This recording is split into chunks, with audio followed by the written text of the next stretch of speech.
There is something beneath the ground in Scotland that nobody was supposed to find. Not in the way we talk about surprises or unexpected discoveries in the ordinary sense of those words. This was different. This was the kind of finding that made seasoned archaeologists go quiet in their field notes for days. The kind of thing that, when the photographs first circulated among the small circle of researchers who had been let in, caused one of them to sit down on the cold stone floor of the tunnel itself and just breathe for a long moment, not speaking, not writing anything down, just trying to absorb what was in front of him. What they found beneath the hills and moors and ancient fields of Scotland was not just old. Old is a word we use casually. Roman coins are old. Medieval walls are old.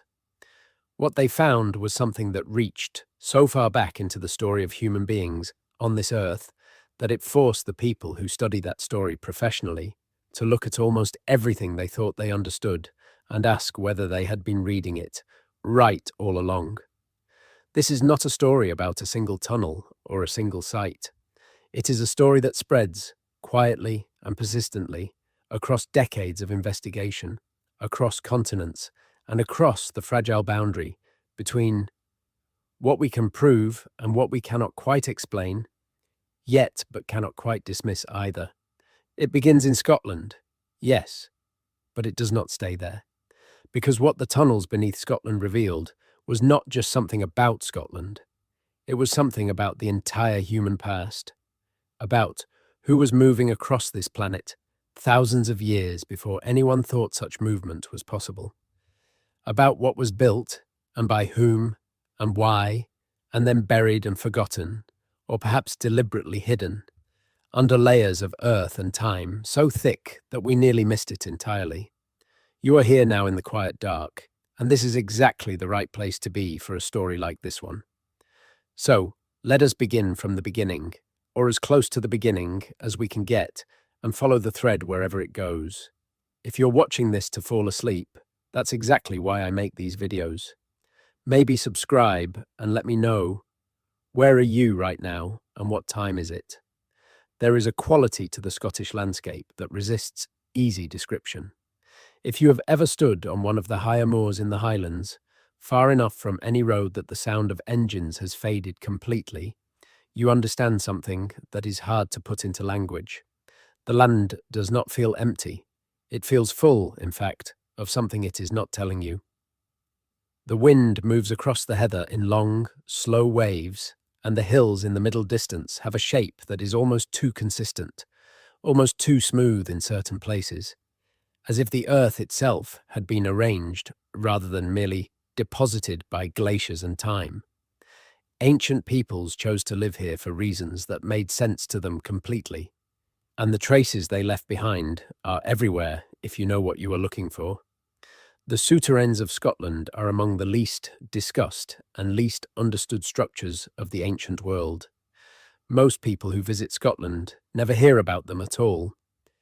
They visit the standing stones at Callanish, which are dramatic and photogenic and have been written about extensively.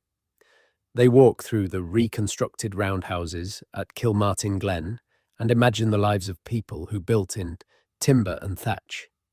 They might even visit some of the brochs, those extraordinary dry stone towers that appear to have been engineering projects of remarkable sophistication for their era.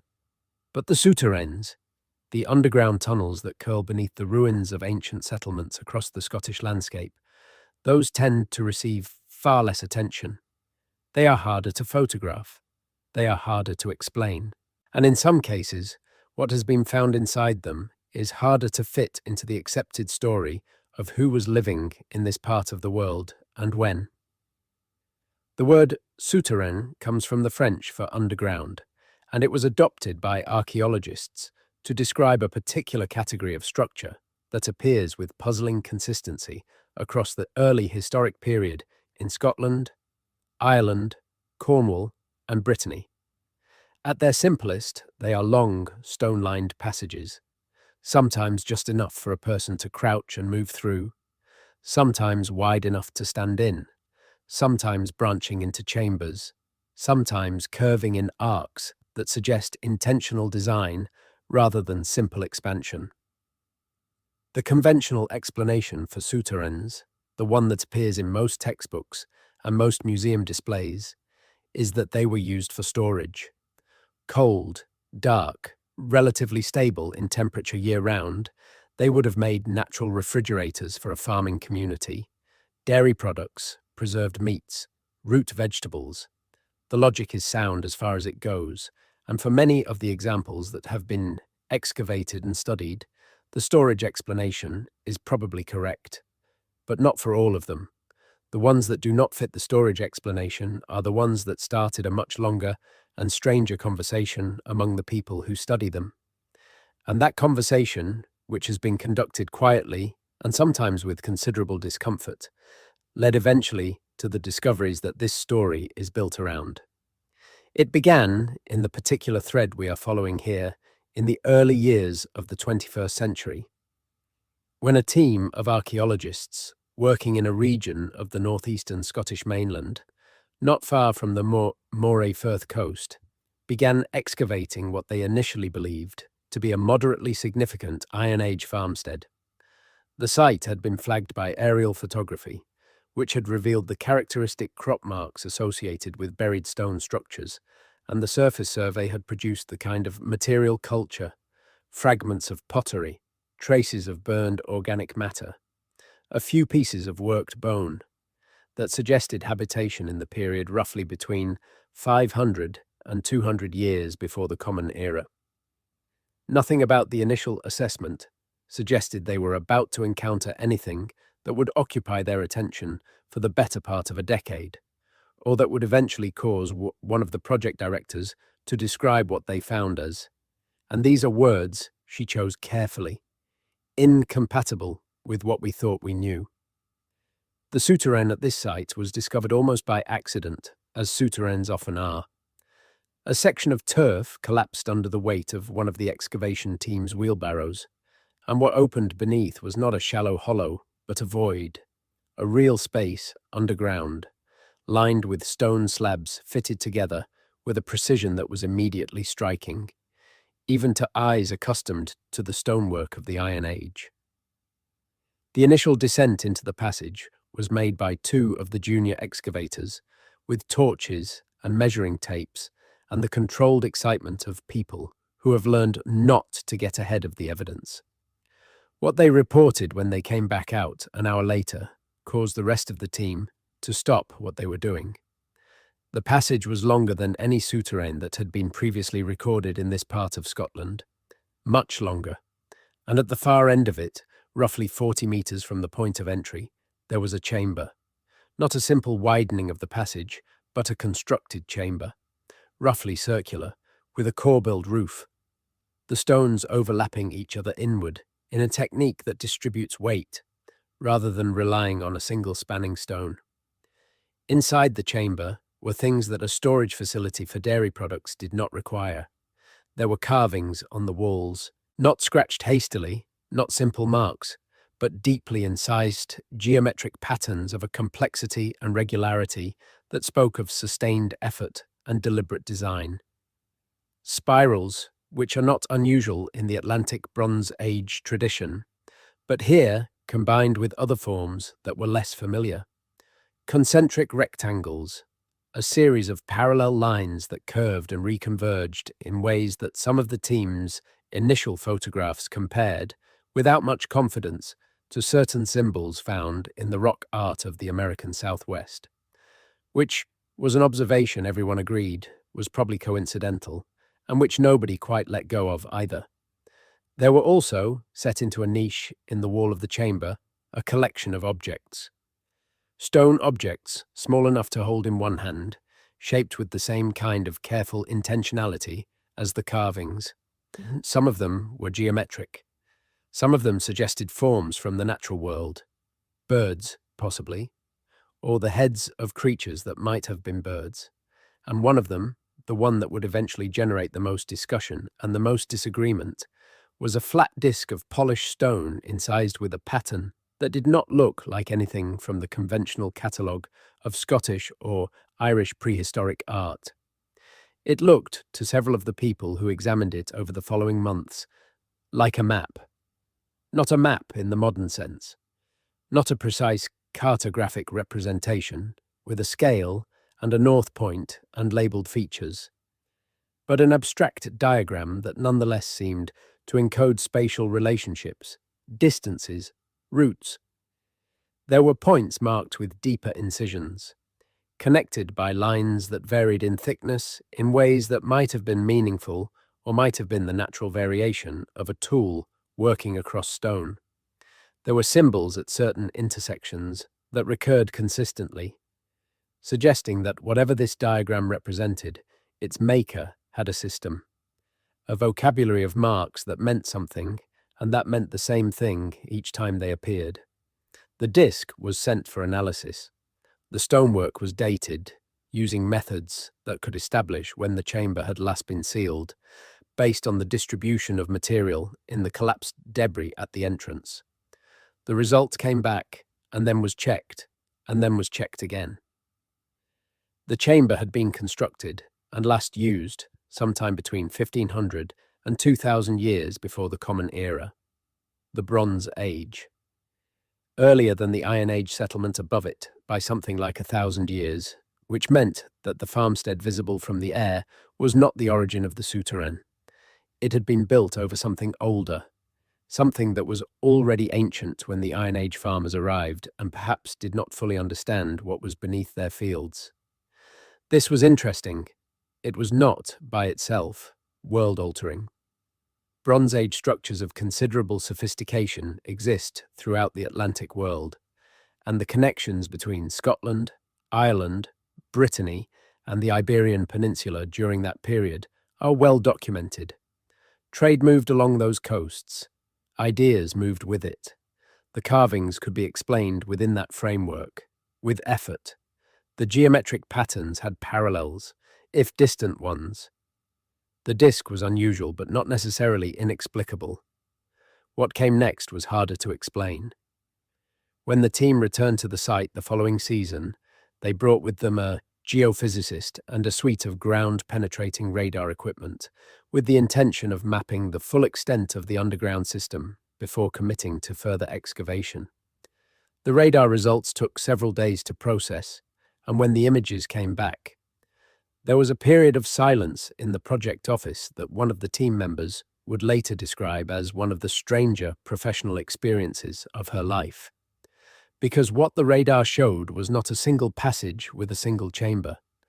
What the radar showed was a network, a system of passages, branching and connecting, extending beneath an area of ground much larger than the visible surface archaeology had suggested.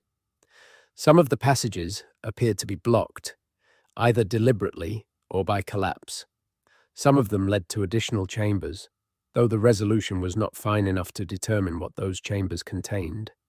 And the network, as a whole, was oriented in ways that did not align with the topography of the land above it, which would have been the natural tendency of any structure built in response to the shape of the terrain. Instead, the principal axes of the underground system aligned with astronomical directions, specific points on the horizon that corresponded to sunrise and sunset, at the solstices and equinoxes. This was not unusual in itself. Astronomical alignment is a consistent feature of prehistoric monuments across northwestern Europe. But the scale of it, the deliberateness of it, the evidence that a large complex system of underground structures had been laid out according to a celestial framework, that was something else. It suggested intention of a kind that implied planning, that implied knowledge, that implied, perhaps most unsettlingly, an organization of labor and expertise that the received picture of this region in the early to mid-Bronze Age did not quite accommodate, because the Bronze Age inhabitants of what is now northeastern Scotland were not, in the conventional telling, the kind of people who undertook massive coordinated engineering projects. They were farmers and herders and coastal fishermen. They built roundhouses and field systems. They buried their dead in cists and cairns. They were skilled and capable and fully human in every sense that matters. But the picture of them did not easily include the construction of a geometrically sophisticated underground complex, oriented to the stars and decorated with a symbolic vocabulary that included, if the disk could be trusted, something that looked very much like a spatial diagram of a territory, or perhaps of a route. The project director, in an interview she gave cautiously, and with many qualifications, several years after the initial discovery, said something that has been quoted and debated since. She said that the disk, if it is what some of us think it might be, encodes something that was important enough to someone to put underground, protected, sealed, and oriented to survive. You do not do that with information that is only locally significant. You do not go to that trouble for a map of the field systems around your farm. Whatever this was supposed to represent, it was meant to last.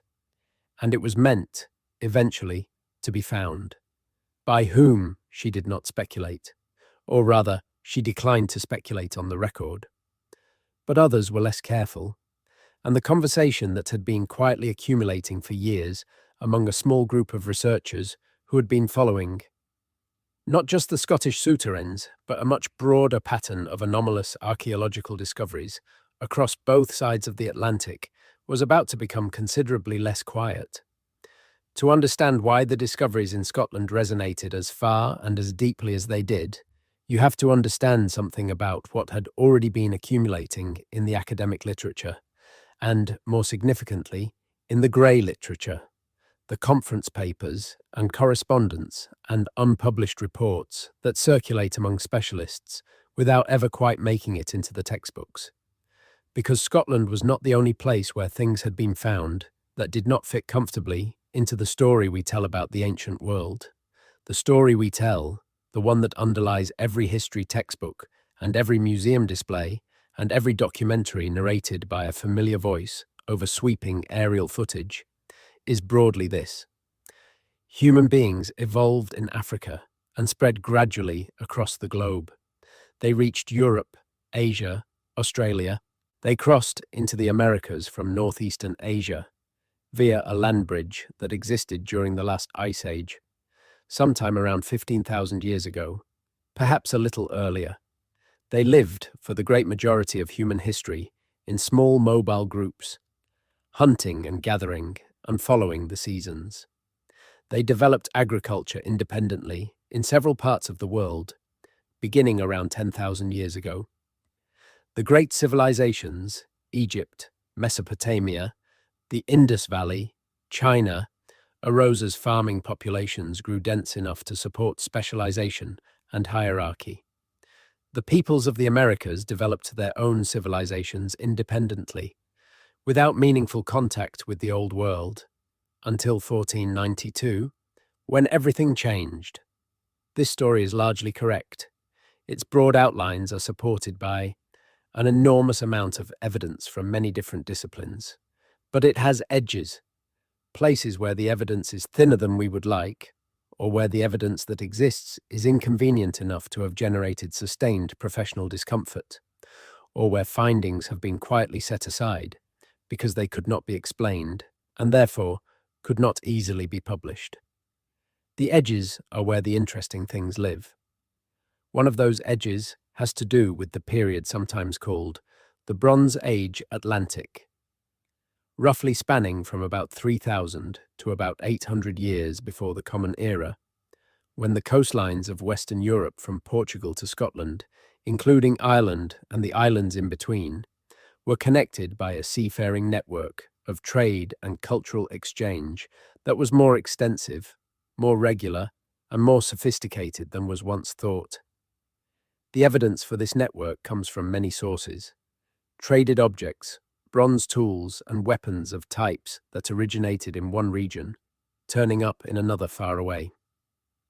Chemical fingerprinting of metals that allows the ore sources to be identified and the movement of finished objects to be traced. Linguistic evidence, the presence of shared roots in the Celtic languages, that is best explained by regular contact across the sea. Genetic evidence, patterns of relatedness in modern populations along these coasts that speak of movement and mixing that preceded any historical record. What this means is that the people of Bronze Age Scotland were not isolated. They were participants in a world that extended in the direction of trade and seafaring as far south as the Mediterranean and possibly further. And they were in regular contact with the peoples of Ireland, who were in turn in contact with the peoples of Britain and of what is now France and Spain and Portugal. This is not controversial, it is well established. What is less settled and what sits at the more uncomfortable edge of the conversation is the question of how far that seafaring world extended, and whether the Atlantic, rather than being the absolute boundary at which the old world stopped, might have been, for certain people in certain periods, a crossing that was made. The idea is not new. It has been proposed many times, in many forms, by many people, and has been rejected almost as many times, for reasons that were usually good but were not always complete. The mainstream objection has always been practical. The Atlantic is a formidable ocean. The currents and winds that drive across it are powerful and not easily fought against. The vessels that the Bronze Age peoples of Europe built, as far as we know them, were coastal craft, suited to the relatively sheltered waters of the Irish Sea and the English Channel and the Bay of Biscay, not to open ocean crossings of thousands of miles. The human cost of attempting such crossings, in lives and in the resources needed to support long voyages, would have been enormous and would have required a level of motivation that is not easy to identify in the archaeological record. These are real objections, they have real weight, but they are not settled in the way that they are sometimes presented as being settled, because the vessels that the Bronze Age peoples built are not well known at all. Wood does not survive well in the archaeological record. The boats that have been found, most famously the Dover Bronze Age boat discovered in 1992, are impressive and speak to seafaring capability greater than was previously assumed, but they are not abundant, and the absence of evidence for ocean-going craft is not evidence of absence. And then there is the genetic evidence which has been accumulating for the past 2 decades, with results that have been, in some quarters, genuinely discomforting. The genetic sequencing of ancient human remains is one of the most powerful tools that archaeology has acquired in recent years. It can tell us things that no artifact and no textual record can tell us, because it encodes in the chemistry of bone and tooth the history of population movement and mixing with a precision that all other methods struggle to match. And what the ancient DNA of the Americas has been showing, in study after study over the past 15 years, is that the peopling of the New World was more complicated than the simple Beringian migration model suggested. There are genetic signatures in certain Native American populations, particularly along the Pacific coast of South America and in parts of eastern North America, that appear to have no explanation within the single migration framework. Traces of ancestry that connect through chains of statistical analysis that are robust but whose interpretation remains genuinely debated, to populations in Polynesia and to populations in what was, in the Bronze Age, the Atlantic fringe of Western Europe. The Polynesian connection in South American populations is now fairly well established. It appears in the genetics of populations in coastal Chile and Peru, and it has been documented carefully enough that most specialists accept its reality, even though the mechanism for how Polynesian voyagers crossed the Pacific to South America or South Americans crossed to Polynesia is still a matter of ongoing discussion. The genetic signal is there. The debate is about the direction and the timing and the frequency of contact. The Atlantic signal is more contested. It appears in smaller statistical fragments. It is not consistent across all studies. Some researchers dismiss it as artifact, as the result of imperfect reference populations or statistical noise in the models. Others take it seriously enough to have published papers arguing that it represents real historical contact, however rare or brief, between people from the Atlantic margins of Europe and people who were already living in what is now North America, sometime in the prehistoric period. The honest answer is that nobody knows for certain. The honest answer is that the question is open. But the question being open is itself significant, because 15 years ago, it was not considered open. 15 years ago, the mainstream consensus was that the pre-Columbian Americas were entirely isolated from the Old World, except for the original Beringian migration, and any suggestion to the contrary was treated with the kind of polite but firm dismissal that can end careers if applied too consistently.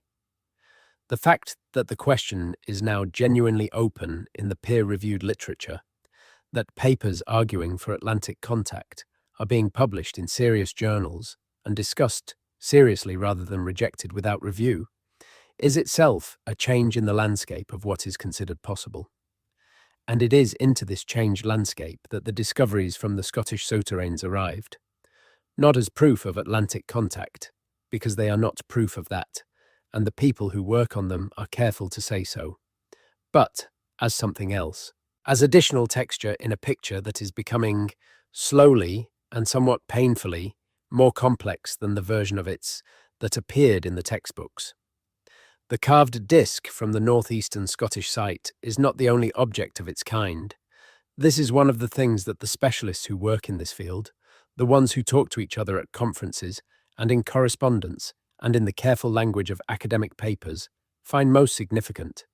Because isolated anomalies can be dismissed. Patterns are harder.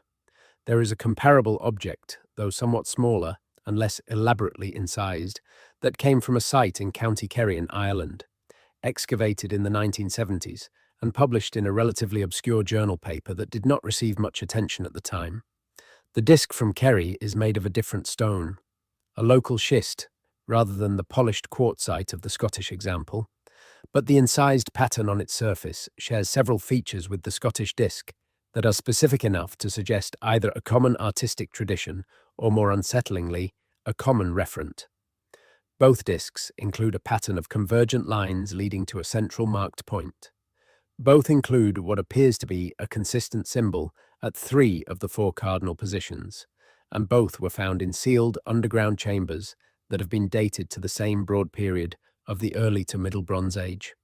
A third object, this one not a disc, but a flat tablet of slate, was found in the 19th century in a souterrain in Brittany, in the department of Finistère, and is now in a museum collection in Paris, where it has been largely overlooked for a century and a half, because it was catalogued as a piece of decorated building material rather than as a portable artifact.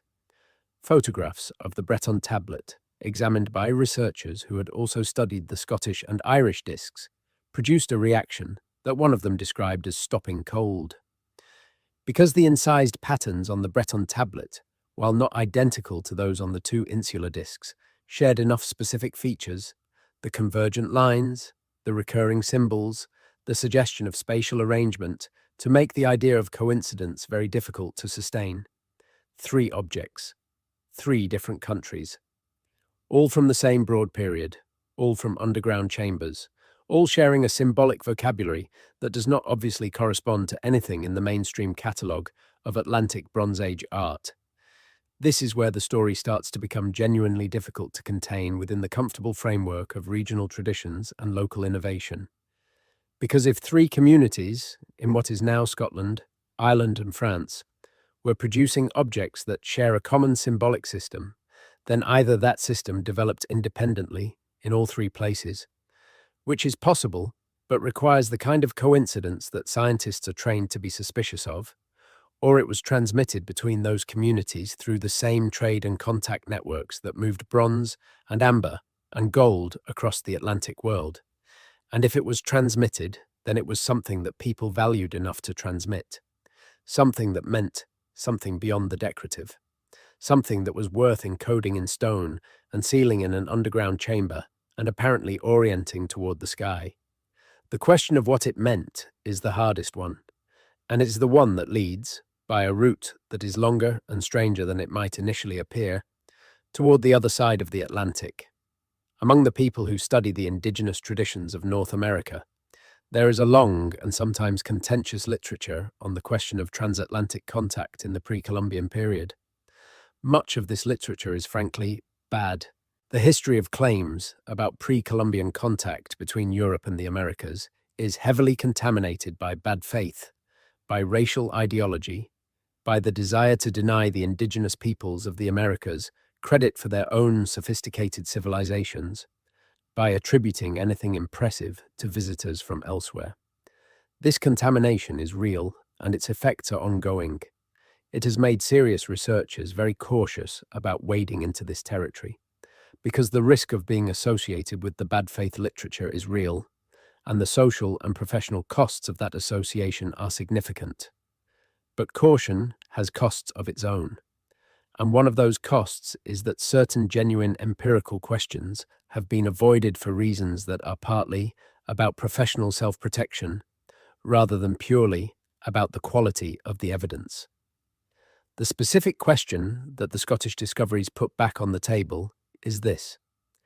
There is a tradition among several indigenous communities in the northeastern quadrant of North America, particularly along the coast and in the interior of what is now New England and the Canadian Maritime Provinces, that speaks of ancient contacts with people from across the ocean. Not recent contacts, ancient ones. Contacts that occurred before the memory of the oldest living person, before the memory of the oldest story, in a time that sits outside the ordinary sequence of history and inside something more like origin myth, the kind of narrative that carries truths too large and too old to be contained in straightforward historical account. These traditions are not uniform. They vary from community to community, from nation to nation, in their details and in their emphasis. But certain elements recur. The visitors came in vessels. They came from a direction that the communities associated with the sunrise, meaning the east. They did not come as conquerors or as enemies. In most versions of the tradition, they came as travelers, as wanderers, as people who were looking for something, or people who were carrying something and needed to put it somewhere safe. In some versions, they stayed for a time. In some versions, they left and did not return. In some versions, they became, through marriage and kinship, part of the communities they encountered, and their descendants walk among us still. These traditions were collected by anthropologists in the 19th and early 20th centuries, and they were filed away in the archives under the heading of mythology, which is a way of saying we have noted this but do not propose to take it literally. The distinction between myth and history is one that the academic tradition invested heavily in drawing, and there are genuine reasons for drawing it. Not everything in an oral tradition is a literal record of events. Stories do other work as well, work of identity and meaning and moral orientation, and this other work does not depend on the story being literally true in the way that a newspaper report is supposed to be literally true, but the assumption that oral traditions contain no genuine historical memory at all is also not defensible. There are well-documented cases of oral traditions preserving accurate information about events that occurred hundreds or even thousands of years ago. Aboriginal Australian traditions that correctly describe the flooding of coastal lands at the end of the last ice age, which is something that a geological survey can verify. Polynesian navigation traditions that encode accurate information about ocean currents and star paths, information that has been tested and confirmed by people who have sailed by it. The blanket dismissal of oral tradition as a source of historical information is not a position that serious researchers in any field hold anymore. So the traditions of peoples along the northeastern coast of North America about ancient visitors from the sunrise are worth attending to with appropriate care. And they are worth attending to with more attention now than was previously considered reasonable, because some of what those traditions describe has been finding unexpected echoes in the physical record.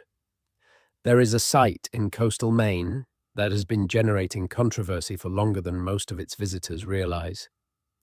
The site consists of stone chambers, underground rooms constructed of carefully fitted dry stone walling, in a style that does not obviously correspond to any known tradition of indigenous North American construction, but that does correspond quite closely to the style of construction used in certain Bronze Age souterrains In Ireland and Scotland, the chambers are numerous, scattered across a landscape of several square miles, in arrangements that have been interpreted by some researchers as reflecting astronomical alignments similar to those documented at European prehistoric sites.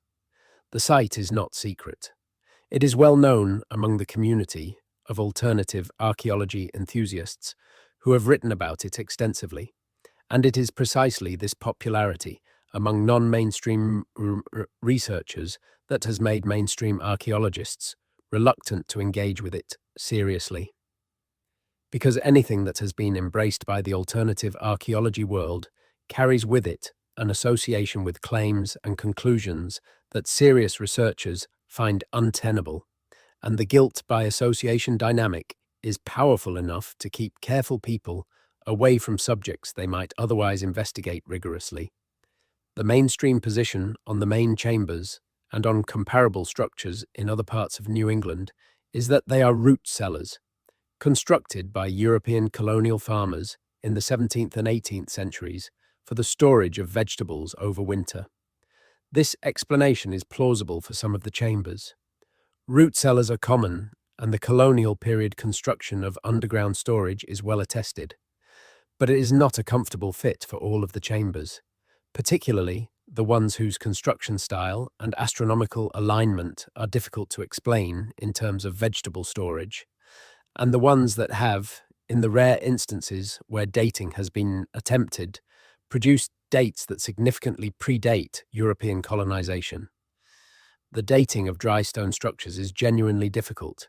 You cannot date the stones themselves. You can only date organic material found in association with the construction, and this requires that the organic material was deposited at the time of construction, which is not always demonstrable. So the dating evidence for these chambers is less definitive than anyone would like. But it is not absent, and the evidence that exists, sparse and contested as it is more consistent with pre-Columbian construction than with the colonial root cellar hypothesis in at least several cases. What the Scottish discoveries added to this picture was not proof of connection. It was structural similarity detailed enough to be striking. The chambers in northeastern Scotland that had been excavated and studied in detail were dry stone constructions, corbelled in some cases, using locally available stone and fitting together with a precision that required skill and experience. The chambers in coastal Maine share these characteristics. The geological material is different because the available stone is different, but the technique is recognizably similar. And the astronomical orientations, where they have been documented, point to the same events on the solar calendar. Similar technique, similar orientation, similar period, at least according to some of the dating evidence. Different continents. This is where responsible researchers are careful not to leap to conclusions. Similarity is not the same as connection. Independent development of similar solutions to similar problems is a real phenomenon. The corbelled arch appears in multiple cultures with no direct contact because it is an elegant solution to the problem of spanning a space without a large single stone.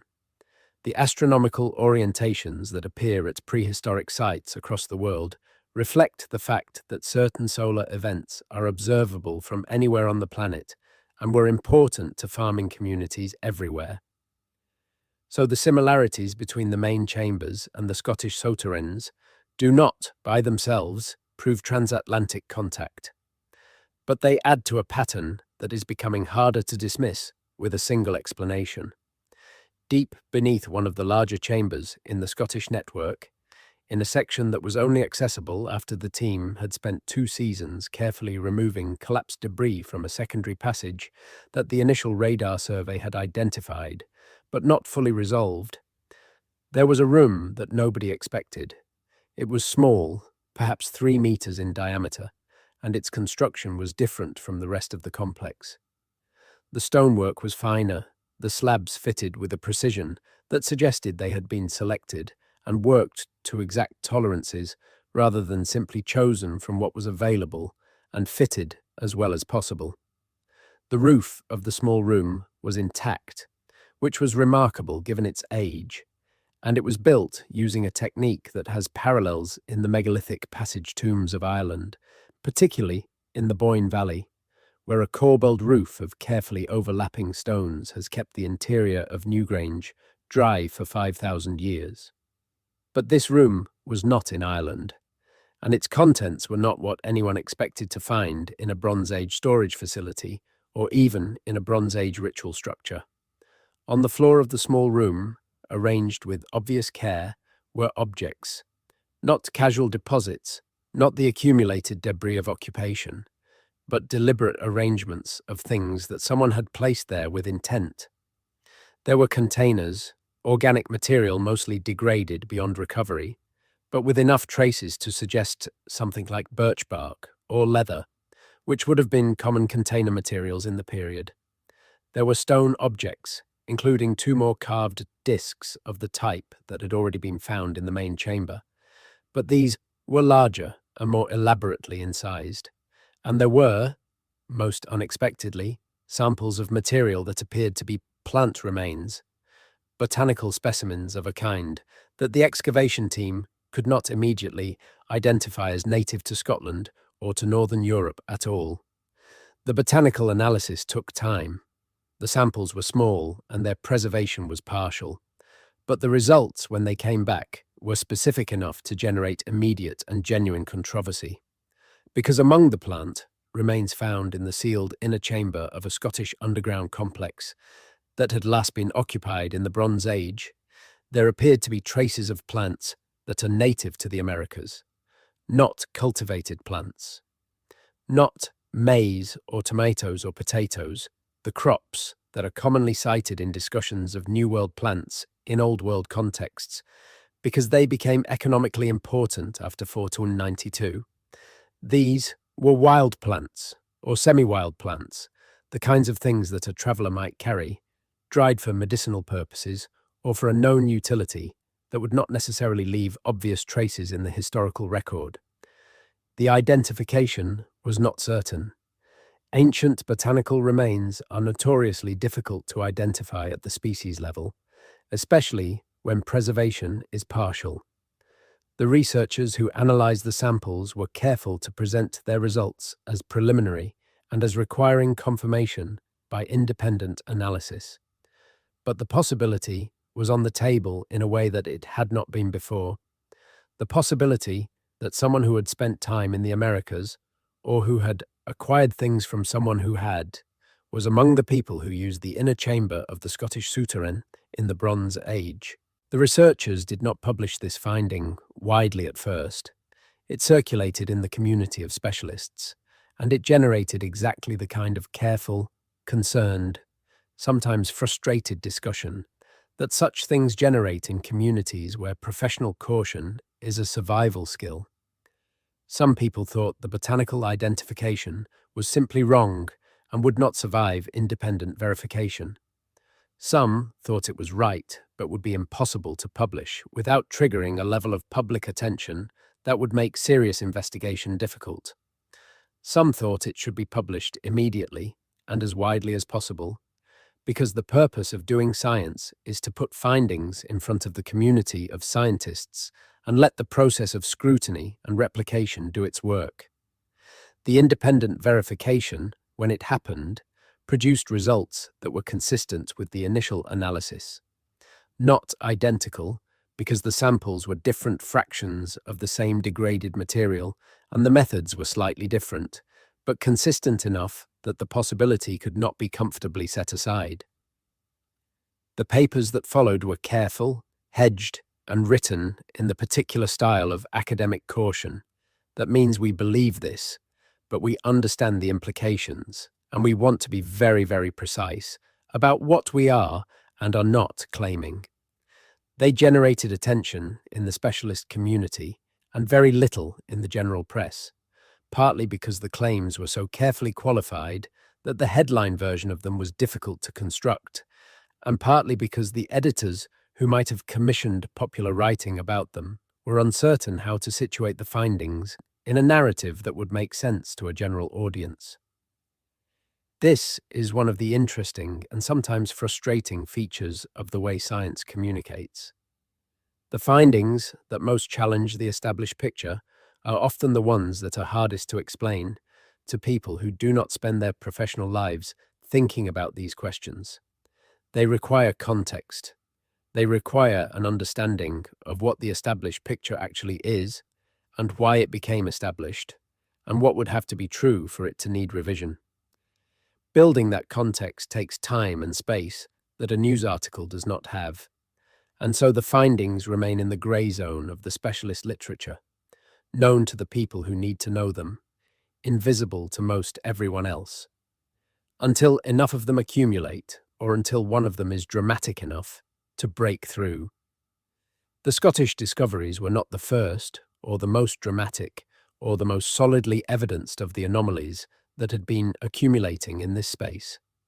They were significant, and they were carefully documented, and they added meaningfully to a growing body of material. But to understand why they had the effect they had, it helps to understand something about what had come before. There are, scattered across the interior of North America and along its eastern coastlines, things that do not fit, not neatly, not easily, things that have been explained away or ignored or interpreted in frameworks that strain somewhat under the weight of the interpretive demands placed upon them, things that the people who found them sometimes wished they had not found, because the finding created more problems than it solved. There is the question of the stone structures in New England, which we have already touched on. But there is also the question of certain inscriptions, marks cut into stone in forms that have been identified by some researchers and disputed by others as belonging to writing systems used in the ancient Old World. There are inscriptions in the eastern United States that have been argued to resemble the Ogham script of Ireland and Scotland, a system of marks cut along a baseline that was used to write a form of the Celtic languages in the early centuries of the Common Era and perhaps somewhat before. There are marks on stones in New Mexico and Colorado that some epigraphers have read as Phoenician or as derivatives of other Semitic scripts. There are cave paintings and petroglyphs in locations across the continent that have been compared to artistic traditions from specific parts of the Old World. The mainstream position on all of these is that the comparisons are forced, that the identifications are wrong, and that the desire to find Old World inscriptions in the New World has led some researchers to see patterns in marks that are either natural or belong to indigenous traditions that are not yet fully understood. This position has considerable force, because the history of claimed inscriptions is indeed deeply contaminated by motivated reasoning and by the same racial ideology that distorted the broader contact debate. Honest assessment of this material requires holding two things simultaneously: that the bad faith claims are real and damaging, and that the existence of bad faith claims does not mean that all claims are false. The specific inscriptions that have attracted the most sustained and careful attention from serious researchers are the Ogham examples, partly because Ogham is a relatively well-understood system, and its features are distinctive enough that genuine examples should be distinguishable from natural markings or wishful interpretation. The debate about alleged Ogham in North America has been running for decades, conducted between researchers who bring serious expertise in Celtic languages and early medieval inscriptions, and who disagree profoundly about whether what they are looking at is real. What the Scottish discoveries added to this debate was indirect but not trivial, because one of the things found in the main chamber of the northeastern Scottish Souterrain, in a location that suggested it had been deliberately placed rather than accidentally deposited, was a series of marks on a flat stone slab that had initially been interpreted as decorative. Further examination suggested they might be something else. The marks were linear, repetitive in a way that suggested a pattern, and they included features that a specialist in early insular epigraphy brought in specifically to look at them, described as Ogham consistent. Not definitively Ogham, because the context was wrong and the date was too early, because Ogham, as we know it, does not appear until the early centuries of the Common Era, and this chamber was Bronze Age, but using the same kind of notational system that Ogham formalized, the same principle of cuts along a baseline, the same approach of encoding information in the position and number of marks, rather than in their shape. This was, to put it carefully, very interesting. It was very interesting because it raised the possibility that the Ogham script, rather than being an invention of the early Iron Age or early Christian period, was itself a formalization of a much older notational tradition that had roots in the Bronze Age Atlantic world. This is a possibility that has been proposed before by researchers who thought the structure of Ogham was too systematic and too efficient to have been invented from scratch in the period to which it is conventionally assigned. And if Ogham had Bronze Age antecedents, then the question of where those antecedents were used, and whether they travelled across the Atlantic in the same vessels that carried the people who used them, becomes more tractable rather than less. Not answered, but more tractable. The people who argue most strongly against pre-Columbian contact sometimes accuse the people who argue for it of special pleading, of finding connections that are not there because they want them to be there. This accusation is sometimes fair, but it runs in the other direction too. The people who reject the possibility of contact sometimes do so with a firmness that outstrips the evidence available for rejection. And when they are asked why they are so certain, the answer often comes down to something like, "This is not how we think it worked," which is a statement about the existing model rather than a statement about the evidence. Models are useful, but they are not the world. And when the evidence begins to accumulate in ways that the model does not easily accommodate, the appropriate scientific response is not to defend the model by discounting the evidence. It is to ask whether the model needs to change. There is a particular piece of the picture that deserves more attention than it usually receives, and it has to do with the ocean itself. The Atlantic is not a static body of water.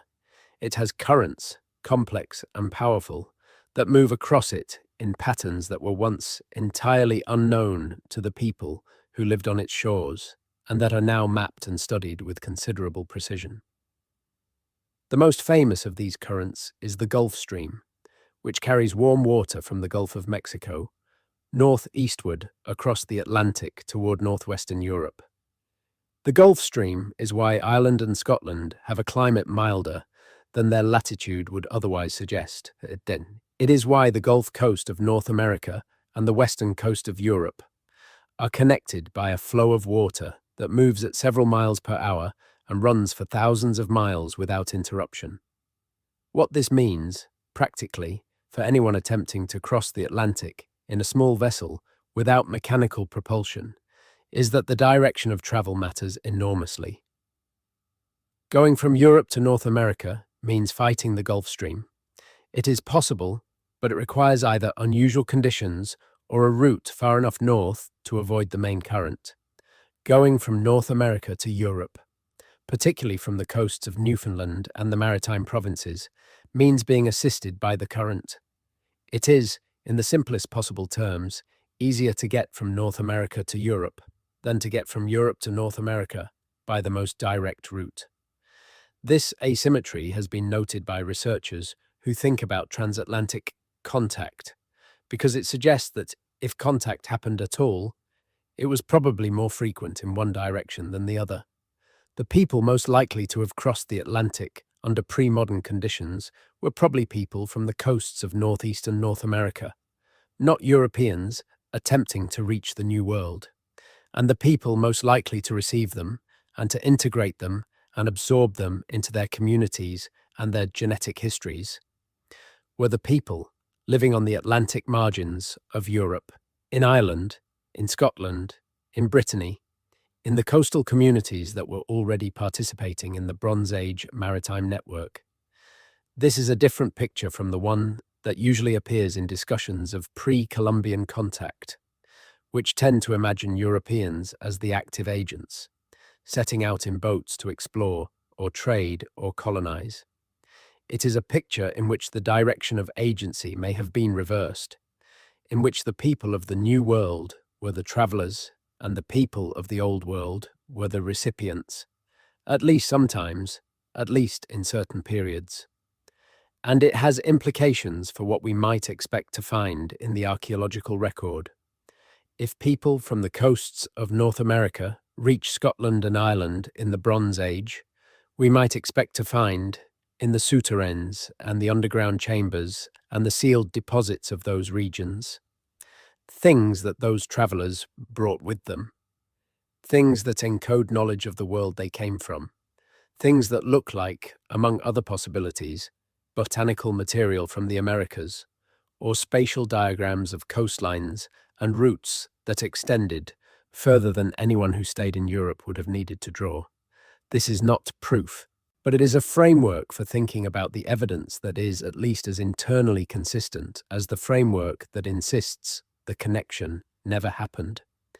The conversation about all of this moved in the years following the initial Scottish discoveries, from the specialist literature into a broader community of researchers and interested parties in ways that were sometimes productive and sometimes not. The internet was both a help and a hindrance, as it usually is in situations like this. It allowed the findings to circulate quickly and to reach people who would never have encountered them in a journal. It also allowed them to be misrepresented, sensationalized, and recruited into frameworks, some of them very far indeed from the careful work of the researchers, that the researchers themselves found deeply uncomfortable. The pattern is familiar.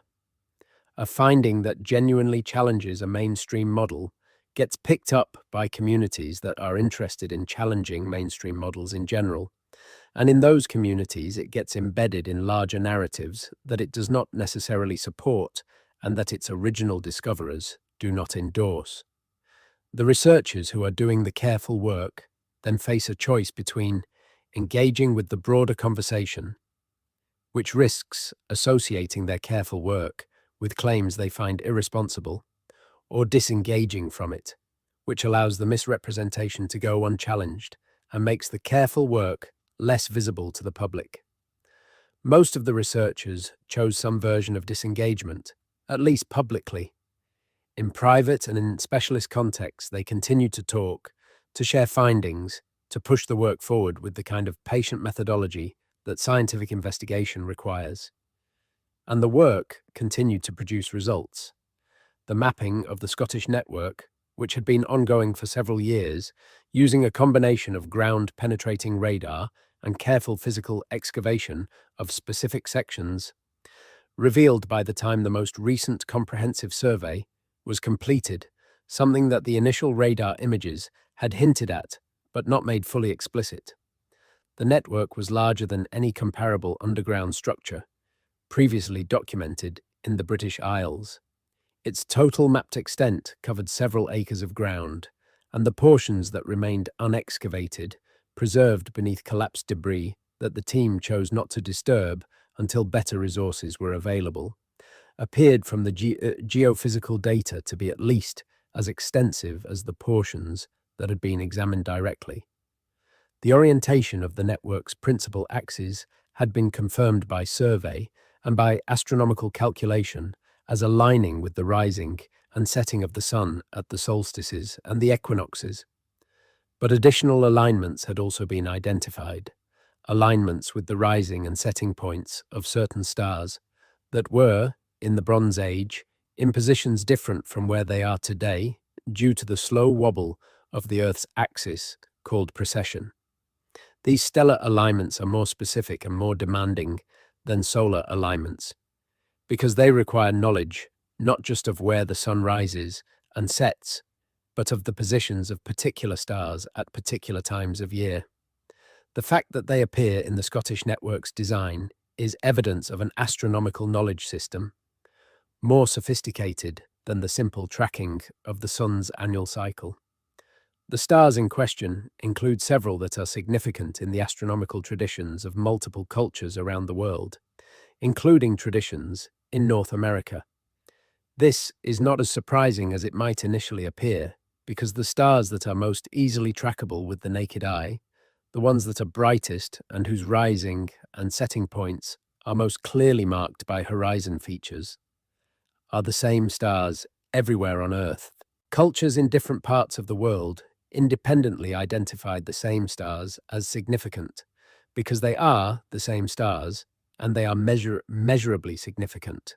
So the fact that certain stars appear in both Scottish Bronze Age astronomical traditions and in certain North American indigenous astronomical traditions does not by itself indicate contact. But when you combine the astronomical parallels with the structural parallels, with the symbolic parallels in the carved objects, with the botanical material from the Americas, with the genetic signals in certain populations, with the oral traditions of contact on both sides of the ocean, you are dealing with a body of convergent evidence that is larger and more various than any single explanation can comfortably contain. The researchers who are most deeply engaged with this material do not claim to know what happened. They claim to know that something happened that we do not yet understand, and that the scale of the underground complex in Scotland and its apparent organisation and sophistication is part of the evidence for that something. They are careful to say that the discovery should not be taken as proof of any specific hypothesis. But they are also clear that it should not be taken as nothing, as a curiosity that can be explained away and filed and forgotten. It is evidence, and evidence asks to be interpreted. In the indigenous traditions of the Mi'kmaq people, who have lived for thousands of years in the maritime provinces of Canada and in parts of what is now New England, there are stories about a time before the stories of living memory, a time when the world was different and when certain things happened that left traces that persist in the world today. Among these stories is one that has been described, with careful qualification, by scholars who study Mi'kmaq oral tradition, as possibly encoding a memory of contact with people from across the water. The story involves travelers who came from the sunrise direction, which is east, and who brought with them knowledge that was useful and also strange, knowledge about the sky and about the movements of certain stars, knowledge about stone and how to use it in certain ways. The travelers in the story did not stay, or at least some of them did not stay, but they left things behind. Things that the story describes in ways that are consistent with portable objects, objects that could be carried. And the places where they left things are described in ways that suggest underground locations, sheltered places, places that would endure. The story is not a news report. It is not a literal account of specific historical events. It is a story, and it functions as a story functions, carrying meaning at multiple levels simultaneously, none of which cancels out the others. But the specific details it contains, the direction from which the travellers came, the knowledge they carried, the manner in which they left things behind, those details have a texture that is harder to dismiss as pure invention, the more you know about what has been found in Scotland. The Mi'kmaq are not alone in having such stories. The Wabanaki Confederacy, a broader alliance of peoples that includes the Mi'kmaq, along with the Maliseet, the Passamaquoddy, the Penobscot, and the Abenaki, has a collective tradition that touches on similar themes, and the Haudenosaunee, the Iroquois Confederacy, who occupy the interior of what is now upstate New York and Ontario, have traditions that speak of ancient times when the world was connected in ways that it no longer is, when people and knowledge moved across vast distances through routes that are no longer visible or traversable. These traditions are not evidence of anything specific in the way that a dated artifact is evidence of something specific. They are not, by themselves, proof of transatlantic contact, but they are worth taking seriously.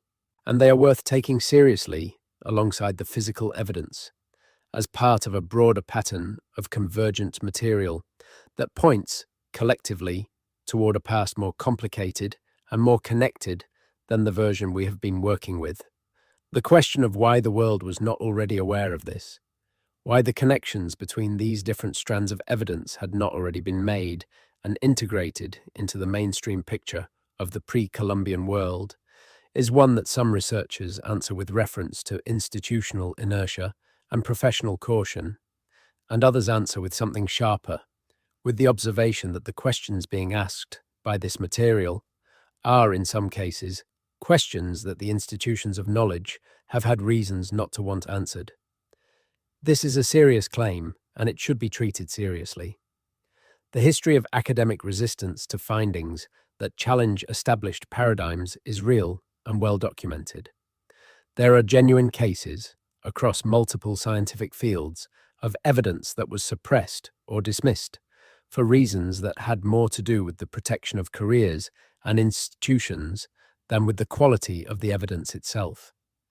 The reluctance to accept pre-Columbian contact is partly principled, because the history of the contact debate is dirty and because the evidence has often been poor, but it is also partly institutional, because entire fields of study have organized themselves around frameworks that contact would disrupt. The disruption is not catastrophic. It would not overturn everything we know about the ancient world, but it would require revision. It would require acknowledging that certain things we said with confidence were wrong, or at least incomplete. And revision is uncomfortable for institutions built around specific settled answers. The Scottish discoveries were not the kind of finding that institutional inertia could easily contain, because they were produced by mainstream researchers using mainstream methods, published in mainstream venues. They were not the work of amateurs or enthusiasts. They were the work of people embedded in the same institutions that had been maintaining the settled picture, which is why they had the particular kind of impact they had. There is something that happens when you stand at the entrance to a souterrain and look into the darkness ahead of you. It is hard to describe precisely, but easy to recognize once you have felt it. It is a sense of threshold, of the boundary between the ordinary present and something else, something older and less legible. The people who built these structures chose to put the things that mattered most to them underground, beneath the level of ordinary life, beneath the places where they cooked and slept and raised their children and argued and made peace and watched the seasons change. They put them down in the dark, in the cold, in the silence that is not a silence because stone has its own sounds when you are inside it, the creak and settle of weight distributed over thousands of years. Why underground? This is a question that the conventional explanations do not fully answer. Storage of food is practical and requires no deeper motivation. But the decorated chambers, the sealed inner rooms, the deliberately placed objects, those are not about food storage. They are about something else.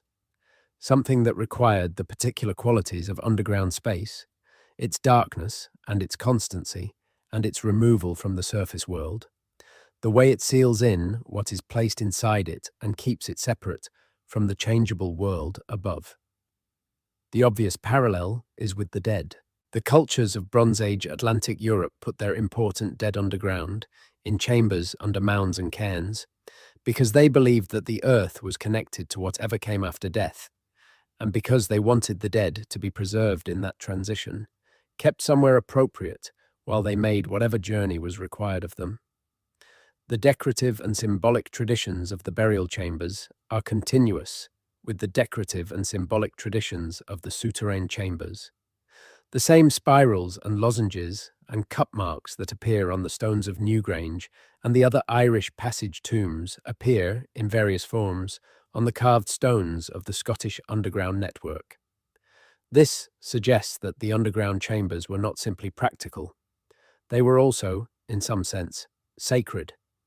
They were places where the boundary between the living world and whatever lay beyond it was thinner than elsewhere, and the things placed in them were not just stored, they were offered, or they were protected, or they were transmitted in the way that you transmit something by putting it somewhere. It will outlast you and wait for whoever comes next to find it. The disc with the map-like incisions was transmitted in this sense.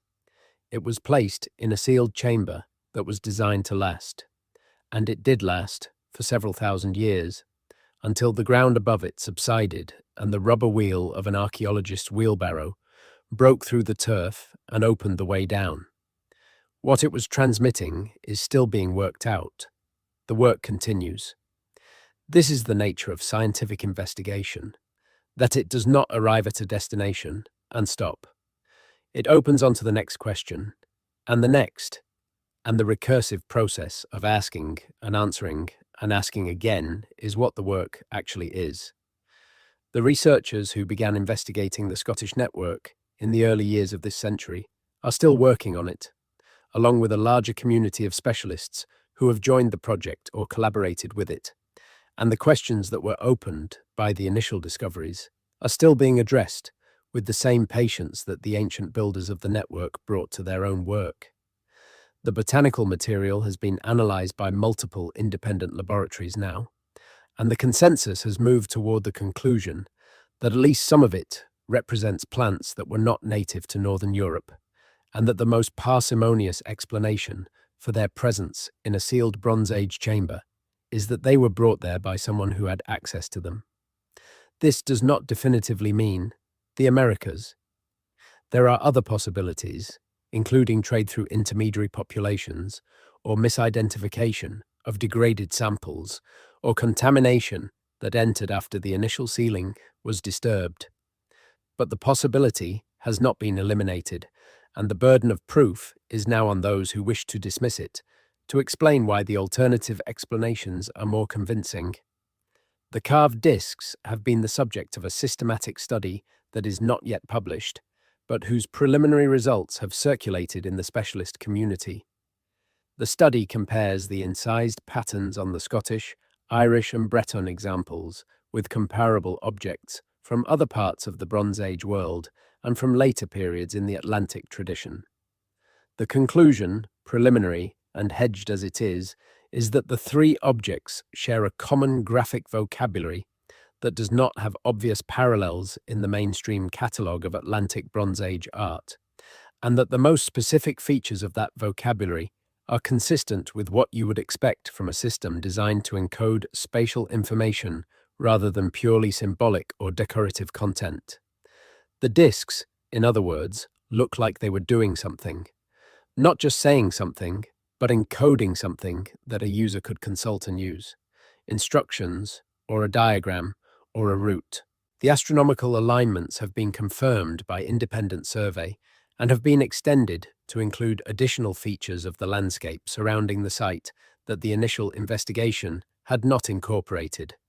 Several natural features, hills and valleys and prominent rocks, align with the same celestial events that the underground structure's architecture is oriented toward.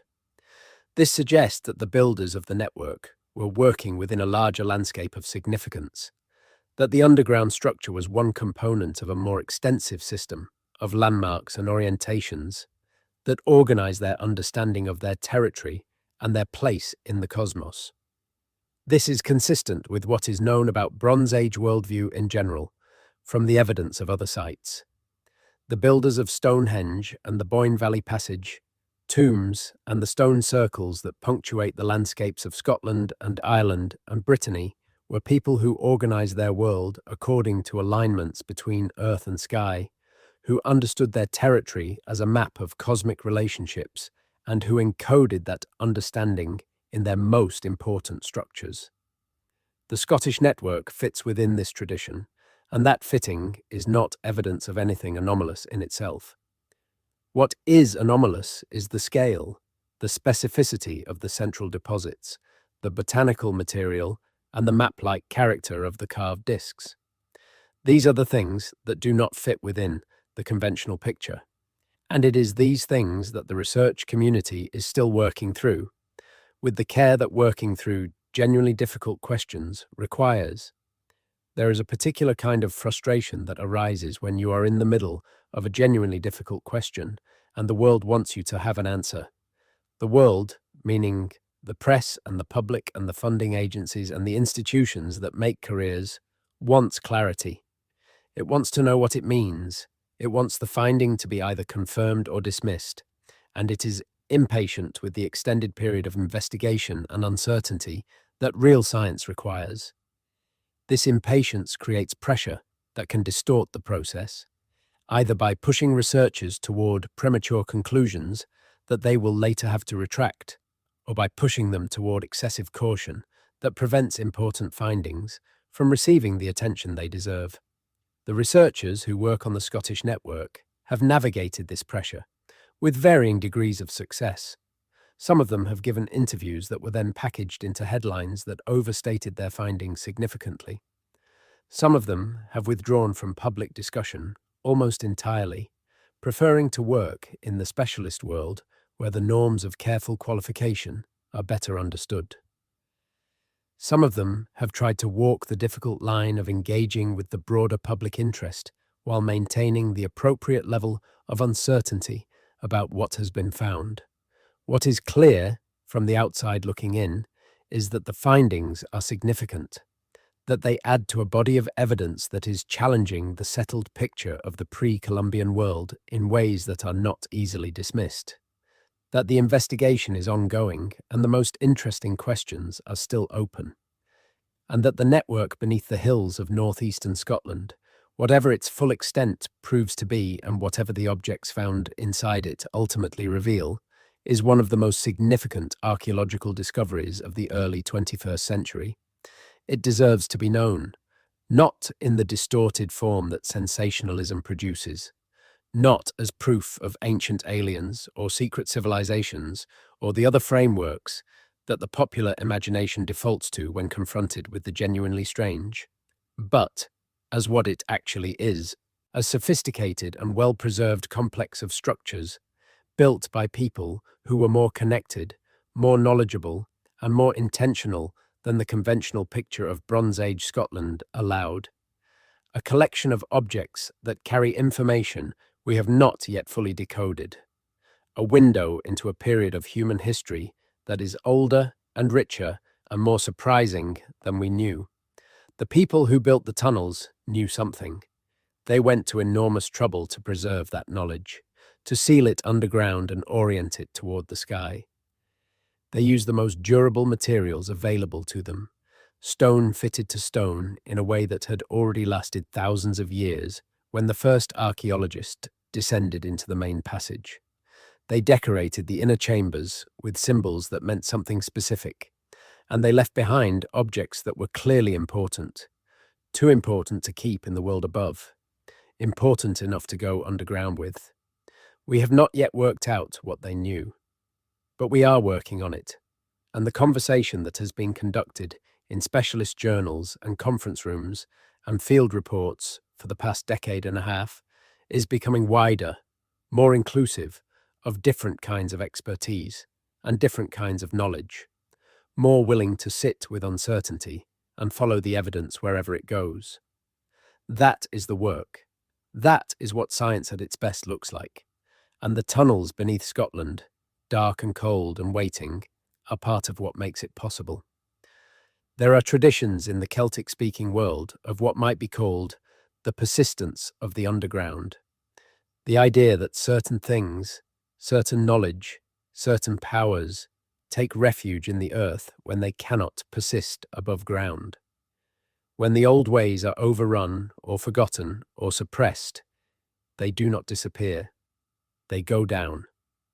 They go into the hills and the mounds and the places beneath the surface of the ordinary world, and they wait there until the time is right for them to come back. This is not a literal belief in the way that scientific claims are meant to be literal. It is a way of understanding how knowledge and meaning work through time, how what cannot survive in the open still manages to persist in some form, transmitted through the particular combination of physical preservation and eventual rediscovery that makes archaeology possible in the first place. The things that matter most, in this view, are the things that find their way underground, the things that are sealed away and protected, the things that endure precisely because they were removed from the flux of ordinary life and placed somewhere that time moves differently. The people who built the Scottish network were working within some version of this understanding. Whether or not, they would have articulated it in these terms. They went underground deliberately. They built structures designed to last. They placed inside them the things that were important enough to preserve. And they sealed those structures and apparently left them at some point, not returning to add more or to remove what was there. Perhaps they were preserving knowledge for their own descendants, who for some reason did not return to retrieve it. Perhaps the circumstances that made retrieval possible, the community that knew where the entrance was, the tradition of what the network was for, did not survive whatever disruptions followed the end of the Bronze Age in this part of the world. Perhaps the knowledge was preserved, but the key to it was lost, and it sat there for 3,000 years, not because it was intended to wait that long, but because the people who would have come back for it did not come back. Or perhaps the knowledge was intended to wait. Perhaps the people who built the network understood that what they were preserving would not be needed immediately, that it was meant for some future time when the question it answered would again be worth asking. This is, of course, a romantic interpretation. Science does not generally work with romantic interpretations, but it is worth noting that the people who built the network were thoughtful and sophisticated. They understood celestial cycles that extended beyond any individual lifetime. They were capable of thinking in terms of long periods of time. A civilization that can build astronomical alignments into a major architectural project is a civilization that can think about the future in ways that extend beyond the immediate. The disk with the map might be meant for whoever next needed to know the route, if that is what it is, if the route still matters, if the destination still exists. The investigation of what might be called transatlantic prehistory is one of the genuinely exciting frontiers of archaeological and genetic research at the moment. It is exciting not because the conclusions are settled and revolutionary, but because the questions are genuinely open and genuinely important. The methodology is better than it has ever been. The tools are more powerful. The willingness to ask the questions seriously, without the contamination of the bad faith frameworks that distorted earlier discussions, is greater than it has been in living memory. The Scottish discoveries are one thread in a weaving that includes ancient DNA studies, the reanalysis of objects in museum collections that were catalogued decades ago and never examined in the light of current questions, the ongoing documentation of indigenous oral traditions by communities who are reclaiming the right to present their own histories on their own terms, and the slow accumulation of underwater survey data from the coastal zones that were submerged by rising seas at the end of the last ice age, and that may contain evidence of settlements and structures that we have not yet found. The end of the ice age raised sea levels by more than 100 meters over a period of several thousand years. The coastlines of 10,000 years ago are not the coastlines of today. The places where people lived and built and buried their important things in the period before agriculture, the long stretch of human prehistory that is the actual majority of our species' story, are largely underwater. We are only beginning to develop the means to investigate them. What those investigations will reveal is genuinely unknown, but the indications from the existing evidence are that the pre-Columbian world was more connected, more active, more sophisticated in its knowledge of geography and navigation than the settled picture allowed. The people who lived along the Atlantic margins 10,000 years ago, and 5,000 years ago, and 3,000 years ago were not the isolated provincials that the textbook version implied. They were participants in a larger world. They knew things about that larger world that they encoded in stone and deposited and underground and oriented toward the sky. And the process of recovering what they knew, of reading the marks they left and understanding the routes they traced and hearing the stories that their descendants have been keeping alive for all these centuries, is one of the genuinely significant intellectual adventures of our time. The tunnels beneath Scotland are part of that adventure. The disc with its map-like incisions is part of it. The botanical material from the sealed chamber, the astronomical alignments of the network, the carved symbols that recur across 3 countries in the same broad period, the genetic traces that appear in populations on both sides of the Atlantic, the oral traditions that speak of travellers and knowledge and things left behind underground, all of it is part of it. None of it proves any particular conclusion. All of it demands to be taken seriously. The ground is full of things we have not found yet. The ocean floor is full of things we have not found yet. The archives are full of things that were found and filed and forgotten, waiting to be re-examined in the light of better questions. The people who are doing this work, the ones who descended into the cold dark passage in northeastern Scotland and found themselves unable to speak for a moment when they saw what was on the walls of the inner chamber, they are the ones extending that adventure forward. They are working carefully. They are publishing what they can. They are talking to each other and to the broader communities of knowledge that can help them interpret what they find. And they are sitting with the uncertainty that is the honest condition of everyone who tries to understand the deep past. A past so long and so complicated and so poorly preserved that everything we know about it is, in some sense, a small light held out against an enormous dark. The tunnels wait.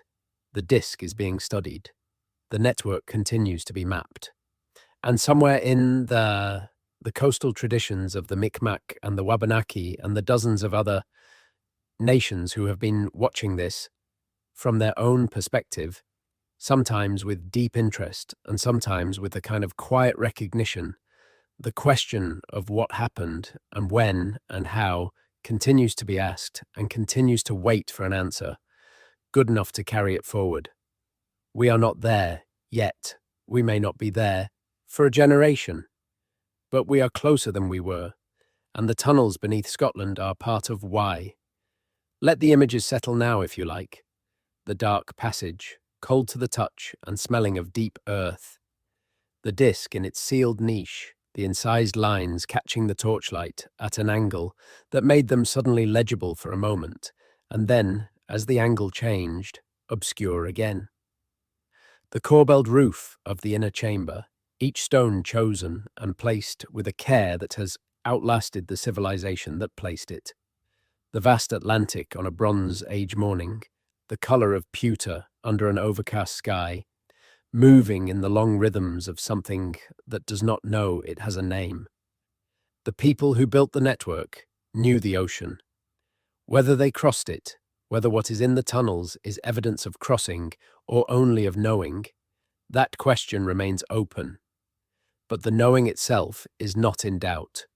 You do not build a sealed underground chamber and orient it to the stars if you are not someone who spends serious time watching the horizon and thinking about what lies beyond it. You do not incise a map on a stone and seal it underground with plant specimens that should not be there if you are not someone who has been somewhere unexpected, or knows someone who has, or knows of somewhere that the people around you do not yet know is there. The tunnels are an argument, not a shouted one, not the kind that demands immediate answers. A patient one, made in stone over centuries, sealed underground and waiting for the right questions to come along before it would give up what it knows. We are getting closer to the right questions. The right questions are the ones that do not begin with the answer already decided, the ones that sit with the evidence as it is and ask, honestly and without preconception, what does this mean? What does this mean? We are still working on it. In the meantime, the network waits. The hills of northeastern Scotland have closed back over it, mostly. The turf grown back where the excavations were filled and sealed against the weather. A small marker indicates the presence of a protected site. Visitors, if they happen to pass, might not notice it at all. The landscape looks like landscape, fields and hills and the particular quality of northern light that makes everything look as if it has always been exactly as it is. But beneath the surface, in the dark and the cold and the silence, the stones are in the same place they were put 3,000 years ago. The disc, now in a climate-controlled storage facility while the study continues, came from down there, from that darkness. And whatever it says, whatever route it traces or knowledge it encodes, it was put there by someone who thought it was important enough to last. They were right about that. It lasted. We found it. The rest is still the work. And now let the work go for a while. Let the tunnels recede into the imagined dark behind your closed eyes. Let the questions stay open as they actually are, as they should be, because closed questions stop giving, and open questions keep on generating the next thing and the thing after that. Somewhere in northeastern Scotland, in the deep quiet under the earth, the passages curve and branch and lead somewhere we have not yet been. The torchlight of the excavators has reached some of what is there, but not all of it. The radar images are still being analyzed. The publications are still being written. The conversation is still happening in the careful and precise language of people who know how much they do not know and are honest about it. And in the traditions of the peoples who live along the eastern coasts of North America, the stories are still being told. Stories about travelers and knowledge and things left in the ground for safekeeping. Stories about directions and distances and the qualities of different kinds of stone. Stories that have been passed from grandmother to grandchild for longer than anyone can count, carrying something in them that has been worth carrying. The things we know about the past are a small fraction of what happened. The things we can prove are a smaller fraction still.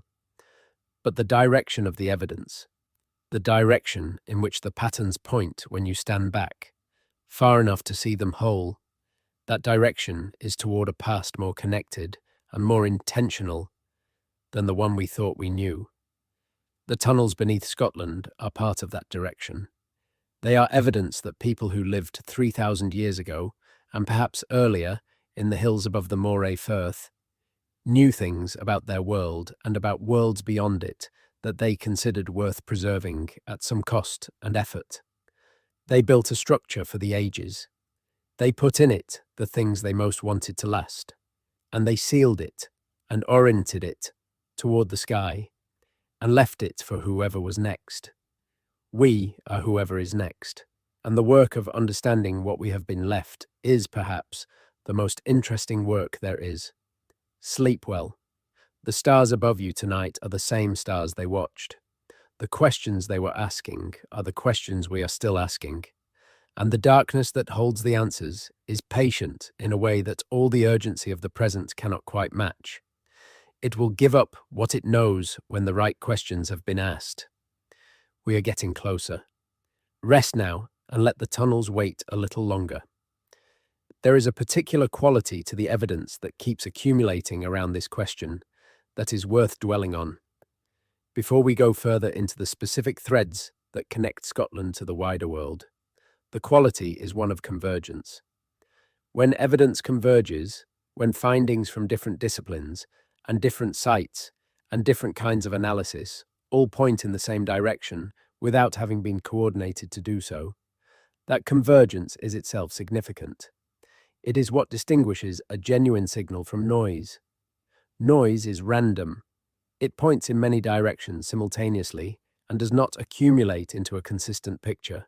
A signal has direction, and the signal from the Scottish Souterrains, taken together with everything that surrounds it, has direction. The direction is not toward any particular dramatic conclusion.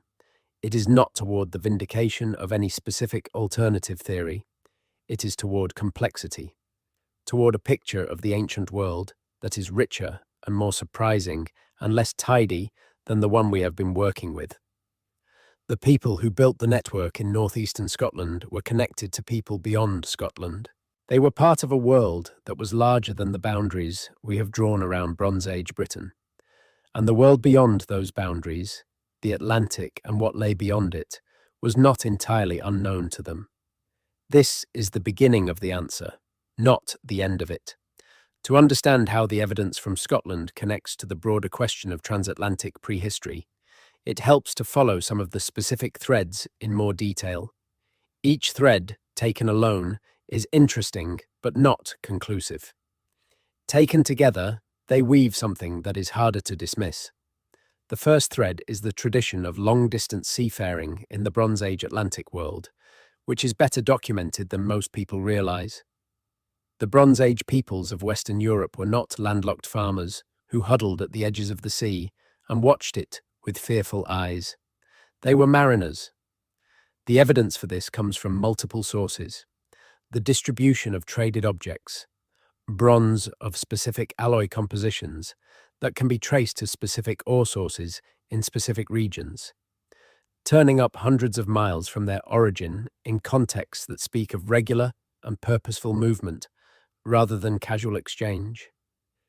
The distribution of genetic markers in ancient and modern populations along the Atlantic coasts, patterns of relatedness that cross the open sea in ways that require boats carrying people, not just objects.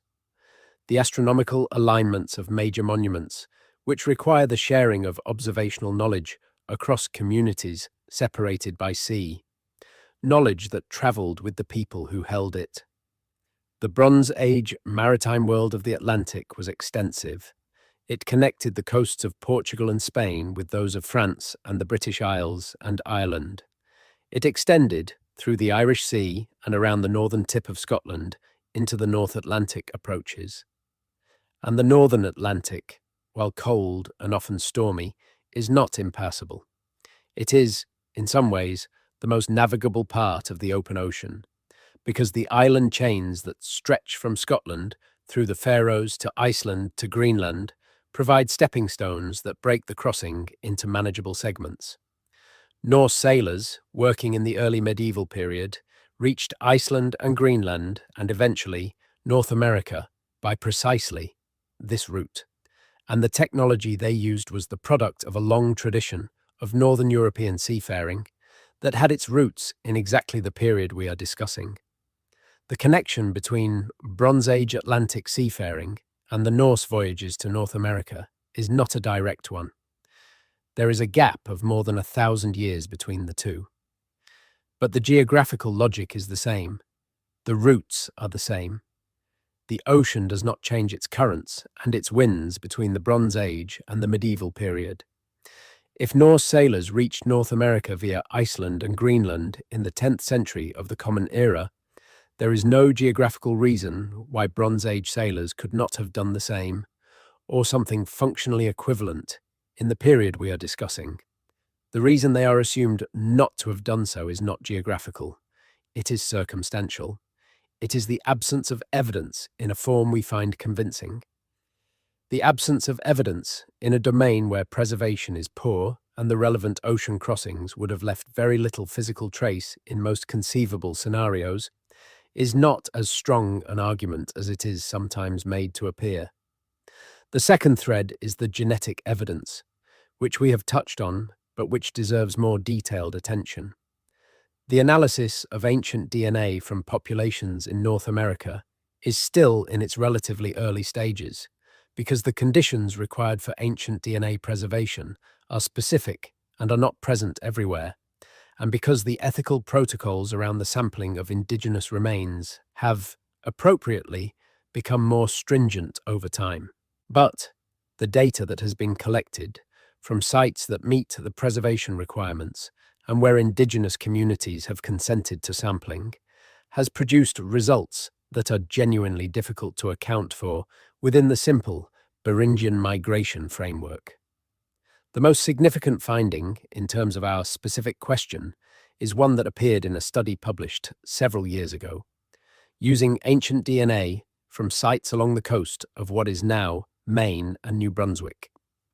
The samples were from individuals who lived in the period roughly corresponding to the Bronze Age of the Old World, 2,000 to 4,000 years ago, and whose genetic profiles were analysed and compared to reference populations from around the world, both modern and ancient. What the analysis revealed was a pattern of ancestry that did not correspond neatly to any single source population or any single migration event. The primary ancestry was consistent with the populations that had been living in northeastern North America for thousands of years, descended ultimately from the Beringian migrants who had crossed from Asia at the end of the last ice age. But there was also a secondary signal, small in magnitude but consistent across multiple individuals from the same period, that connected statistically to populations in Western Europe in a way that other ancient North American samples did not. The researchers who produced this finding were careful to qualify it extensively. The secondary signal was weak. There were alternative explanations, including statistical artifacts of the reference populations used, or ancient population structure that was not fully understood, or admixture with populations that connected to Western Europe via routes other than the Atlantic, such as circumpolar populations that maintained contact with northern Eurasia. These alternatives could not be ruled out. The finding was real in the sense that it appeared consistently in the analysis, but its interpretation was genuinely uncertain.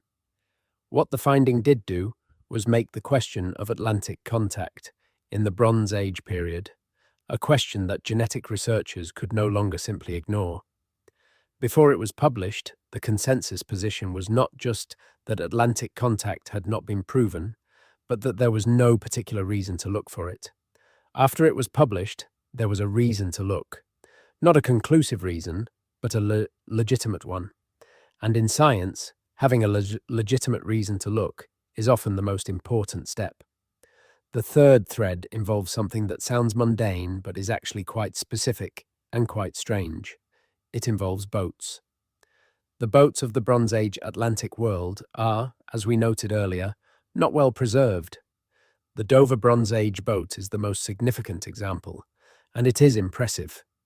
It is a vessel of about 18 meters in length, built from planks of oak sewn together with a U-with lashing technique and caulked with moss and beeswax, capable of carrying something in the region of 8 tons of cargo. It is not, as it stands, an open ocean vessel. It is designed for the relatively calm waters of the English Channel and the North Sea, and its freeboard is not high enough for comfort in heavy swells. But the Dover boat is just one example. It is the one that survived by fortunate accident of burial conditions. We do not know the full range of Bronze Age vessel types because most of them simply did not preserve. And there are hints from other evidence that the full range was wider than the Dover boat suggests. There are, for example, rock carvings from Bronze Age Scandinavia that depict vessels with high prows and sterns in a style quite different from the plank-built boats of the British tradition, suggesting that different communities in the Atlantic world were experimenting with different hull forms. There are oral traditions in the Celtic-speaking world that describe hide boats, stretched over wooden frames, of a type that can be made relatively quickly from available materials and that has properties, including high buoyancy and flexibility in heavy seas, that make it better suited to open ocean conditions than rigid plank-built hulls. The Irish curragh, which is still built in traditional form in some parts of the western coast of Ireland, is a descendant of this tradition. It is a hide boat, or in its modern form, a canvas boat, stretched over a wooden or metal frame, that is astonishingly seaworthy in the hands of someone who knows how to handle it.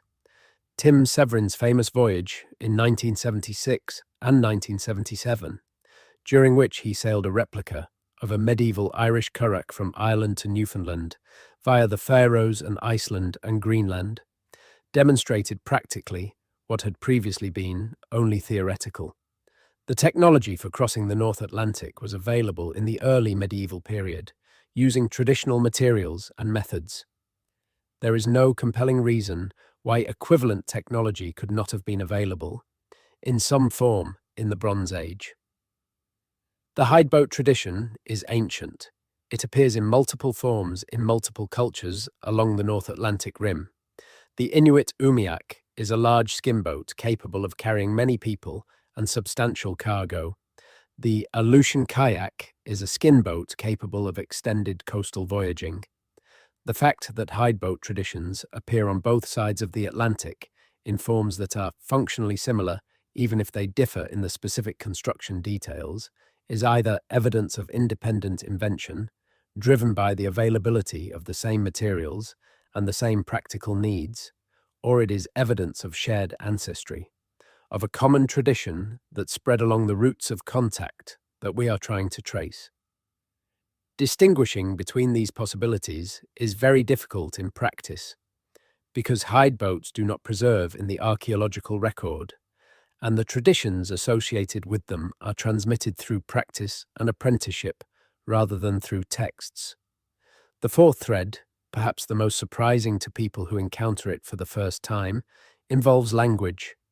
The Celtic languages of the British Isles, particularly the older layers of those languages, as reconstructed by historical linguists, contain elements that have been difficult to account for within the standard frameworks of Indo-European linguistic history.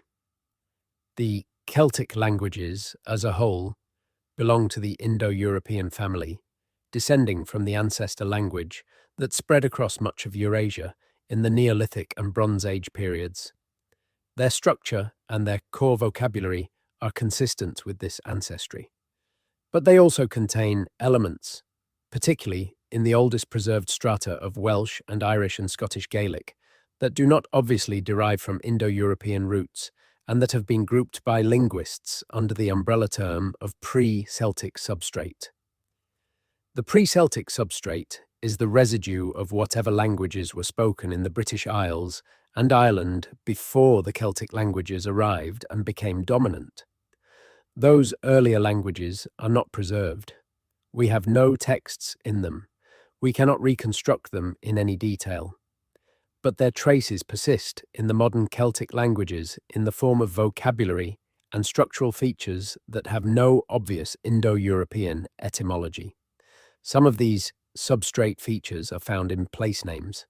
Others are found in the vocabulary associated with the sea, with specific types of boats and fishing techniques and weather phenomena, a vocabulary that seems older than the Celtic layer and that may represent the knowledge system of the seafaring people who preceded the Indo-European expansion in this part of the world. Some researchers who have looked carefully at this substrate vocabulary have noted that certain elements of it have parallels, distant and uncertain, but real enough to have been noted independently by more than one person, in the languages of the peoples of the northeastern coast of North America. Structural features and specific words that do not correspond to any known connection through the Indo-European family or through any other established linguistic relationship, but that recur with a frequency that sits in the uncomfortable zone between coincidence and connection. This kind of linguistic parallel is notoriously difficult to evaluate. Languages change constantly, and the space of possible sounds and sound combinations is limited enough that accidental similarities are common. The history of amateur linguistics is full of false connections drawn between languages that have no historical relationship, and professional linguists are very cautious about claims of transoceanic linguistic contact for good reason. The methodology required to demonstrate genuine contact rather than coincidence is demanding, and the evidence almost never meets the required standard, but almost never is not never. And in this case, the linguistic parallels, however uncertain their interpretation, are part of the same pattern of convergent evidence that includes the genetic data and the archaeological material and the oral traditions and the physical objects from the underground chambers of Scotland. Each individual strand is weak. The pattern they make together is stronger. There is a man who spent most of his professional life in a room full of old maps.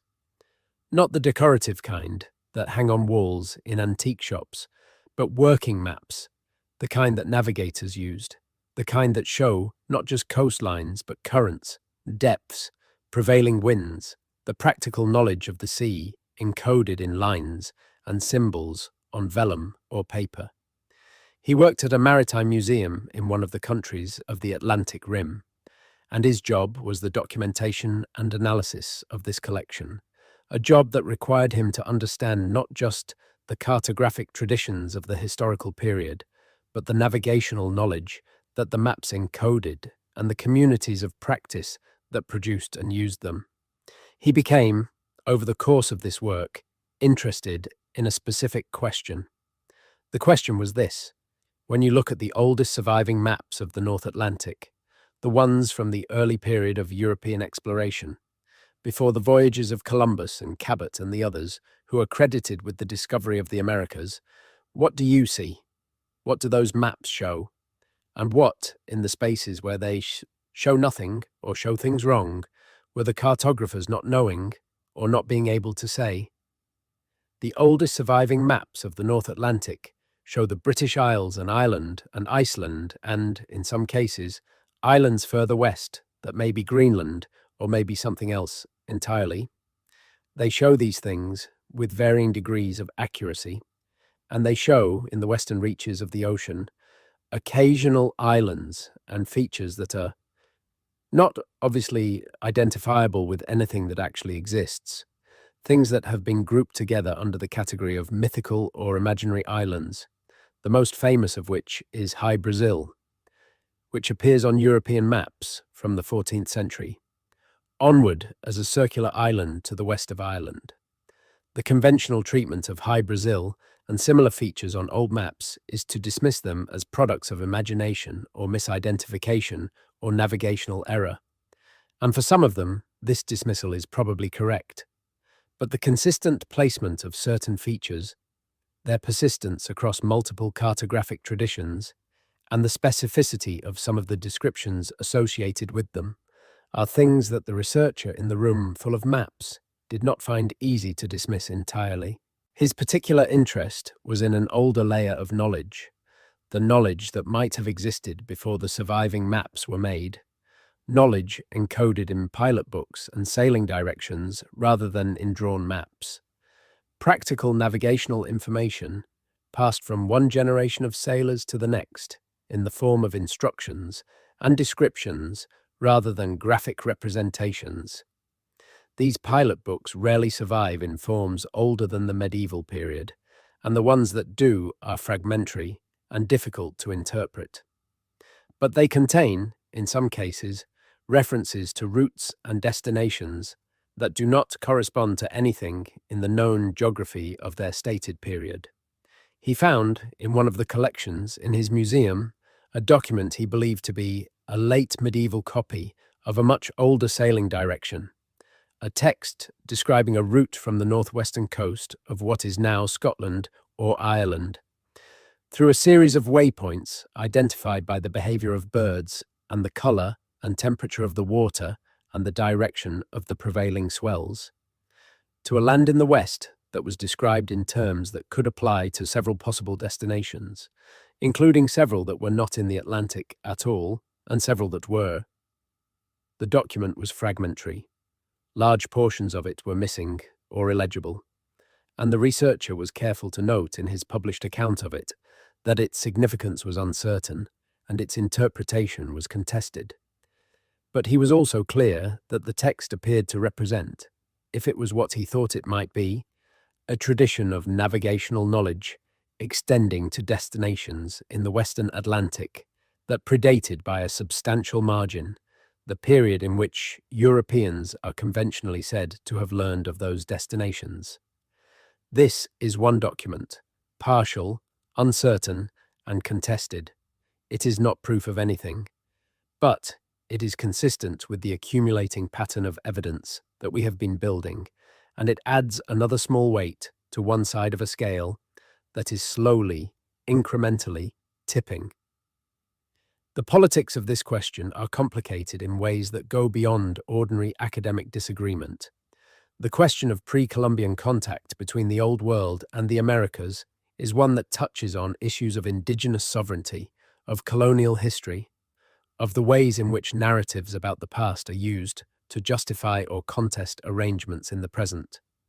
These political dimensions are real and they cannot be ignored.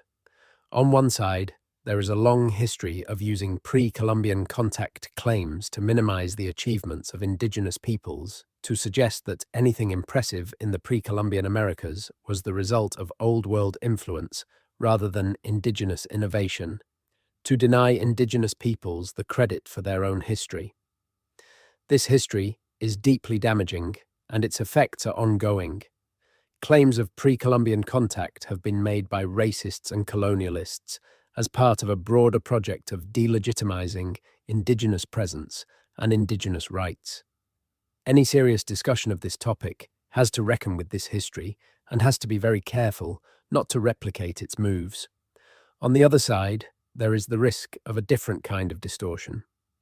The political decision to reject all pre-Columbian contact claims as a matter of principle, regardless of their evidential merits, in order to maintain a clear space of indigenous achievement that cannot be attributed to outside influence, is understandable, but it is itself a form of motivated reasoning. It means treating the historical question as if it were primarily a political question, and it means allowing the political stakes to determine the conclusions rather than the evidence. The healthiest position, and the one that serious researchers are increasingly trying to occupy, is one that takes both the political history and the empirical evidence seriously, without allowing either to simply override the other. The empirical question of whether there was pre-Columbian contact between the Atlantic margins of Europe and the northeastern coasts of North America is a genuine empirical question. Its answer, whatever it is, does not by itself determine anything about indigenous rights or indigenous sovereignty or the validity of indigenous cultural traditions. The Americas were inhabited by sophisticated, varied, accomplished peoples whose history is rich and important, regardless of whether there was occasional contact with Bronze Age Europeans. The presence or absence of such contact does not make indigenous peoples more or less fully human, more or less fully the authors of their own civilizations, more or less deserving of respect and recognition and justice. It is possible to investigate the empirical question carefully and honestly, without in any way diminishing indigenous peoples. It is possible to say that some people from the Atlantic fringe of Europe may have reached the northeastern coast of North America in the Bronze Age, and that the descendants of the people they met, if they met anyone, are still here, and that those descendants' relationship to their own land and their own history is not changed by this possibility. Contact is not colonization. A traveler is not a conqueror. The questions are different questions. The indigenous communities along the northeastern coast of North America have, in general, approached this topic with more openness than the academic mainstream, partly because their own traditions contain accounts of such contacts, and partly because they are not invested in maintaining a specific academic paradigm. The oral traditions of the Mi'kmaq and the Wabanaki that we discussed earlier are not traditions that the communities themselves experience as threatening or destabilizing.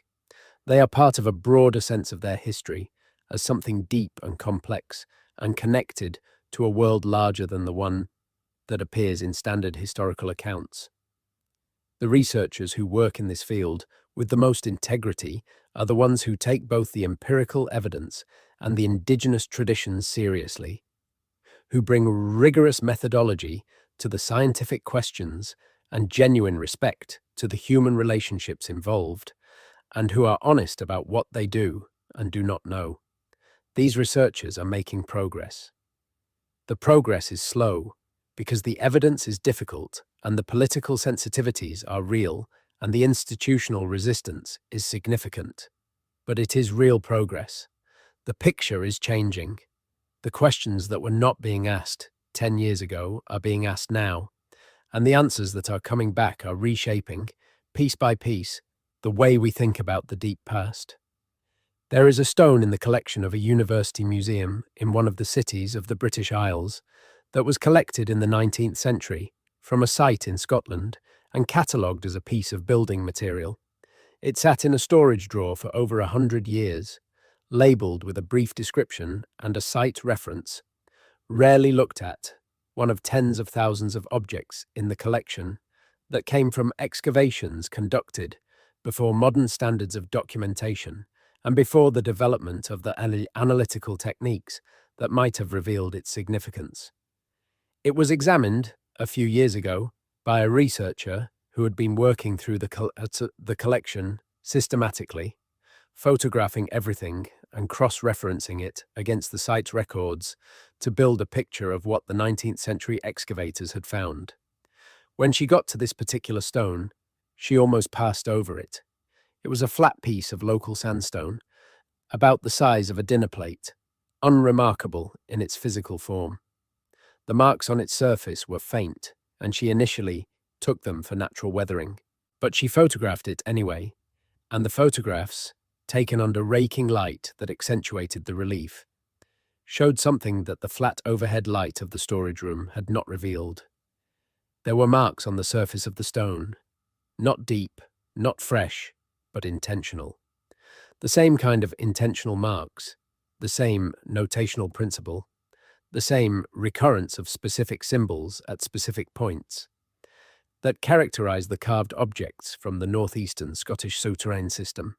The stone was from a different part of Scotland, a different period in the 19th century excavators' assessment, though that assessment had been made without the benefit of scientific dating, a different site, but the marks were the same in their underlying grammar, in the way they organized information in space, in the relationship between line and point and symbol that the other objects had shown.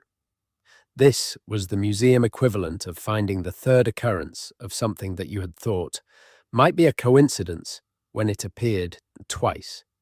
It was the beginning of the recognition that what the researchers were dealing with was not an isolated phenomenon, but a tradition, a system of encoding and preserving specific kinds of information that had been practiced across a wider area and over a longer period than the initial discoveries had suggested.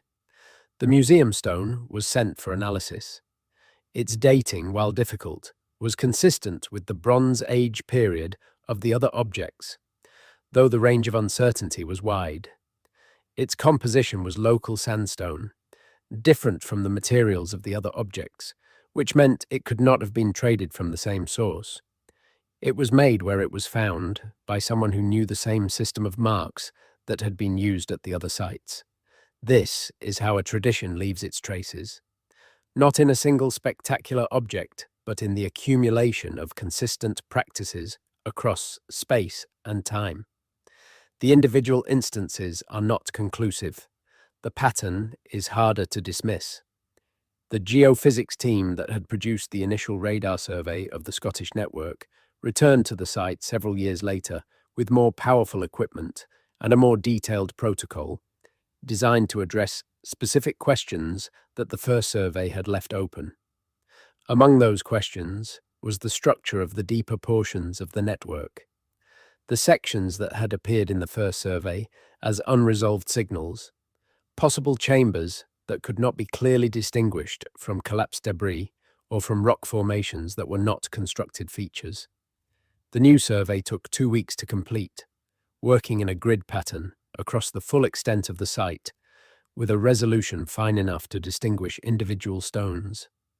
When the data was processed, the resulting images showed the network in more detail than any previous survey had achieved, and what they showed was unexpected. There were, in the deepest part of the network, below the main passage level, and accessible, if at all, through a descent that the team could not yet locate from the surface, what appeared to be 2 additional chambers of significant size. Not small rooms like the sealed inner chamber that had already been excavated. Larger spaces, roughly the size of the main chamber but deeper, connected to each other by a short passage and connected to the upper network by what appeared, in the radar images, to be a deliberately sealed shaft. The shaft had been filled, not with collapsed material, which has a different geophysical signature, but with deliberately placed stone, packed tightly and apparently without voids. Someone had sealed the shaft. It was not natural collapse. It was intentional closure. Why would you seal the descent to the deepest part of your underground complex? The answer that occurred immediately to most of the team was the same one that occurs to anyone who has spent time thinking about how people preserve things they consider valuable. You seal it because what is down there is important enough to protect, because you want it to be found eventually, but not by just anyone, because you want whoever finds it to have done the work of getting through the seal, which requires commitment and resources and implies purpose. Or you seal it because what is down there is not meant to be disturbed at all by anyone, ever. Because the preservation of the thing, not its eventual retrieval, is the point. The team did not immediately excavate the shaft. The decision about how to proceed required consultation with the statutory authorities responsible for protected sites, with specialists in the appropriate handling of potentially significant sealed deposits, and with the broader community of researchers who had an interest in the site. It required planning and preparation, and the careful consideration of what excavation might destroy, as well as what it might reveal. Archaeological excavation is, at its core, an act of controlled destruction. You remove the context in order to recover the contents, and the context, once removed, cannot be restored. This is why good archaeologists are careful, and why the decision to excavate is never made lightly. The decision about the sealed shaft was still pending at the time of the most recent information available from the project.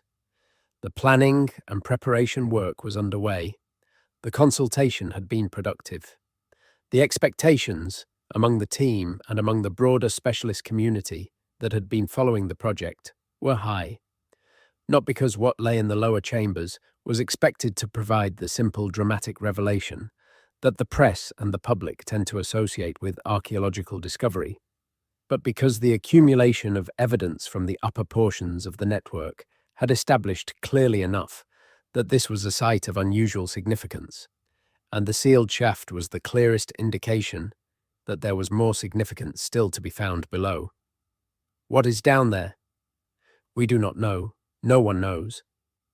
The radar images give dimensions and some sense of structure, but no sense of contents. The lower chambers could be empty. They could contain only the organic residues that too long preservation reduces organic material to. They could contain something unexpected. The only way to know is to go down. The connection between what is in Scotland and what is in the Americas is not proven. Let that be clear as we come around toward the end of this particular thread of the story. It is suggested. It is supported by convergent evidence from multiple sources. It is consistent with what we know about Bronze Age Atlantic seafaring and about the genetics of certain populations and about the oral traditions of peoples on both sides of the ocean. But it is not proven, and the honest conclusion, for now, is that the question is open. Open questions are where the interesting work happens. Open questions are what drives science forward. The history of human knowledge is a history of open questions being answered, and each answer opening new questions, in a process that does not arrive at a final destination, because there is no final destination, only the continuing work of understanding. The specific question of what happened in the Bronze Age Atlantic world, of who was moving across it, and what they were carrying, and what they left behind, is one that will be answered eventually. Not completely, not with the kind of certainty that narrative requires, but well enough to change the picture significantly from what it is now. The tools are good enough. The will to ask the question is there. The evidence is accumulating. The tunnels beneath Scotland are a chapter in a much longer story. A story about the human impulse to go further, to know more, to carry what is important, and preserve it against the passage of time. That impulse is as old as our species. It is what drove the first migrations out of Africa. It is what drove the seafarers of the Bronze Age out into the Atlantic. It is what drives the researchers who descend into cold underground passages with their torches and their measuring tapes and their willingness to sit with uncertainty.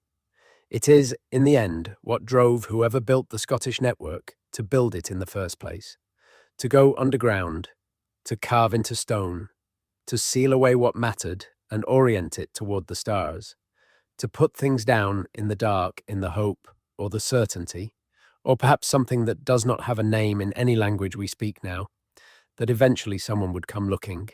We are looking. The dark is deep. The stones are patient. We are getting closer to what they knew. And now, let the story rest for a moment, in the way that long stories require a rest at certain points. Not because they are finished, but because the mind needs a pause to absorb what it has received before it can receive more. The image of the underground passage is a good place to rest. The stone walls, cold and slightly damp. The corbelled roof just visible in the torchlight. The silence that is not quite silence, because stone breathes in its own way, and the earth has sounds if you listen for them. The things that have been found here are real. The questions they open are real. The researchers who are working on them are real people, doing real work with real care. The traditions that the indigenous peoples of northeastern North America have preserved across centuries of disruption and loss are real, and the people who carry those traditions are real, and their relationship to the questions we have been asking tonight is one of participation rather than distance. The Atlantic is wide and old, and it has its own kind of patience. It has been running its currents and its gyres since long before there were people to cross it, and it will run them long after the last person who cares about this question is gone. The stone in the underground chamber does not know we are looking at it. The disc with its incised lines does not know it has been found. The botanical material from the Americas does not know it is anomalous. But we know. And the knowing is what makes the work matter. There is a particular kind of late-night clarity that comes when you are very tired and the ordinary noise of the world has faded to the point where only the important things are loud enough to register. In that state, the question of who was moving across the Atlantic 3,000 years ago and what they knew and what they left behind becomes very close, somehow, very immediate, because the impulse that drove those people, whatever they were doing, is the same impulse that keeps you awake with questions in the dark, the same need to know, the same refusal to accept that the visible surface of things is all there is. The tunnels exist because someone needed to go underground, because the surface was not enough, because the ordinary world could not hold what they needed to preserve. We go underground with our questions in the same way. We dig down through the accumulations of received opinion and settled assumption into the places where the awkward evidence lives, the evidence that does not fit and has been waiting for someone to take it seriously. The waiting is over. The questions are being asked. The torches are lit. There is one final thing to say about the tunnels themselves, about the physical experience of being in them, before we leave them for the night. The researchers who have spent extended time in the Scottish network describe it as an unusual experience, even for people who have spent careers in enclosed underground spaces. The unusual quality is not claustrophobic. The passages are not so narrow as to create physical distress, at least not in the sections that have been opened. It is something more like the sense of being in a place that was made for a specific purpose, and that the purpose has not entirely dissipated, even though the people who served it are 3,000 years gone.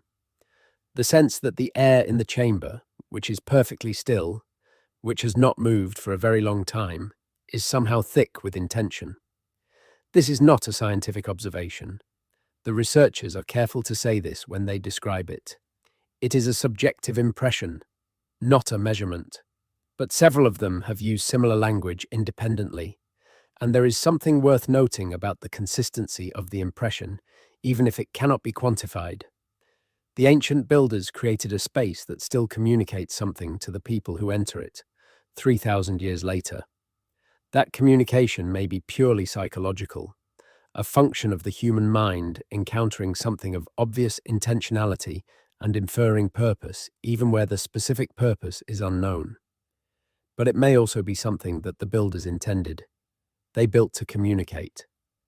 What they communicated across the gap of 3,000 years and the barrier of a language no one speaks and a worldview no one fully shares, is still partly getting through. The spiral carvings catch the light in a way that makes them seem to move. Slowly, when you hold a torch at a certain angle and let your eyes adjust to the dimness. The convergent lines on the disc seem to point, though toward what is not immediately obvious. Toward something at the center, or toward something at the edge, or toward something that is neither inside the disc nor in the room around it, but in a direction that the disc encodes without stating. The botanical material, now in its laboratory, came from somewhere we cannot prove, but can see the outlines of if we hold the evidence in the right light and approach it with the right willingness to follow where it leads. The people who built the network knew things. They wanted those things to last. They went to considerable trouble to ensure that they would. And they did. 3,000 years is a long time. The Bronze Age farmers whose field systems show in the aerial photographs above the site came and went without disturbing what was below them.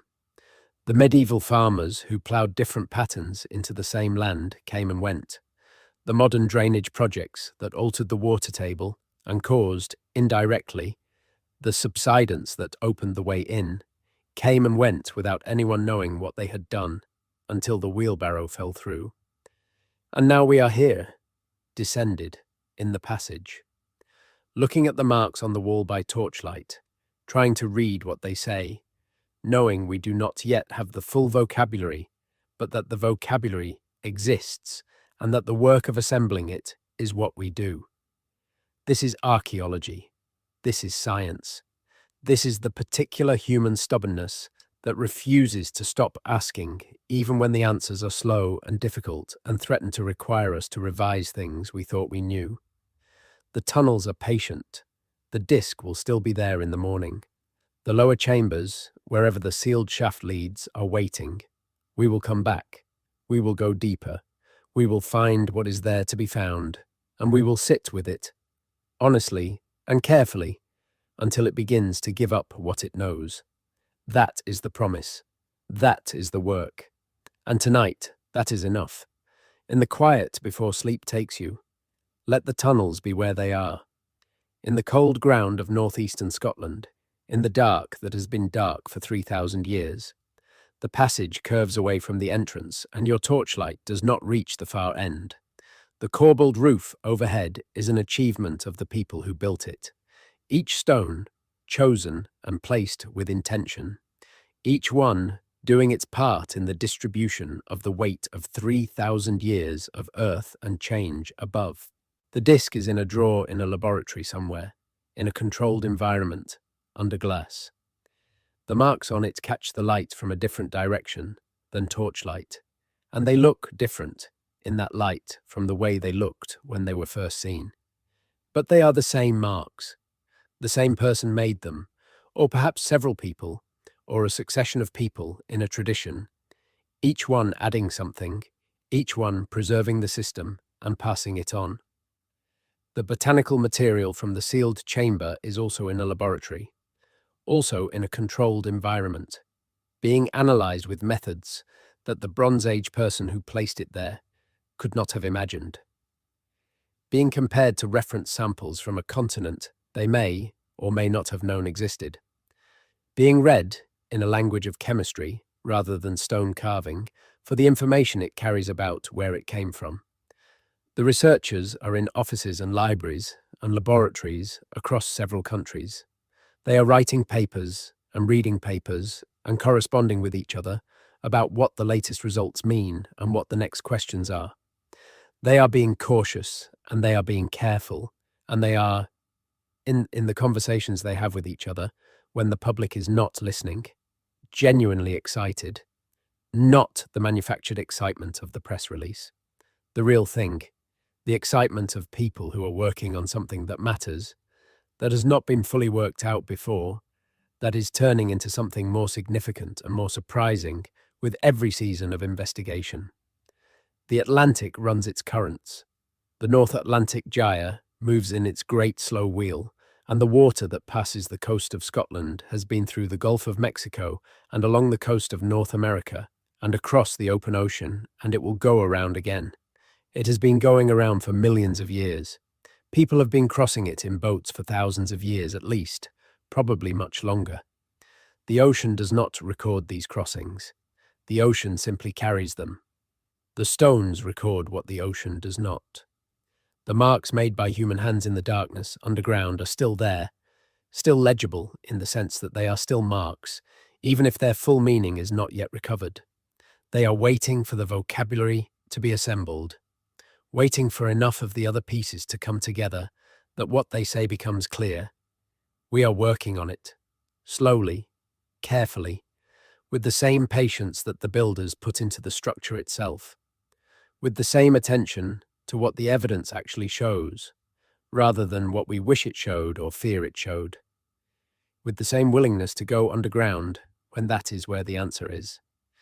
The tunnels beneath Scotland are part of a question that the entire history of human movement across this planet is asking.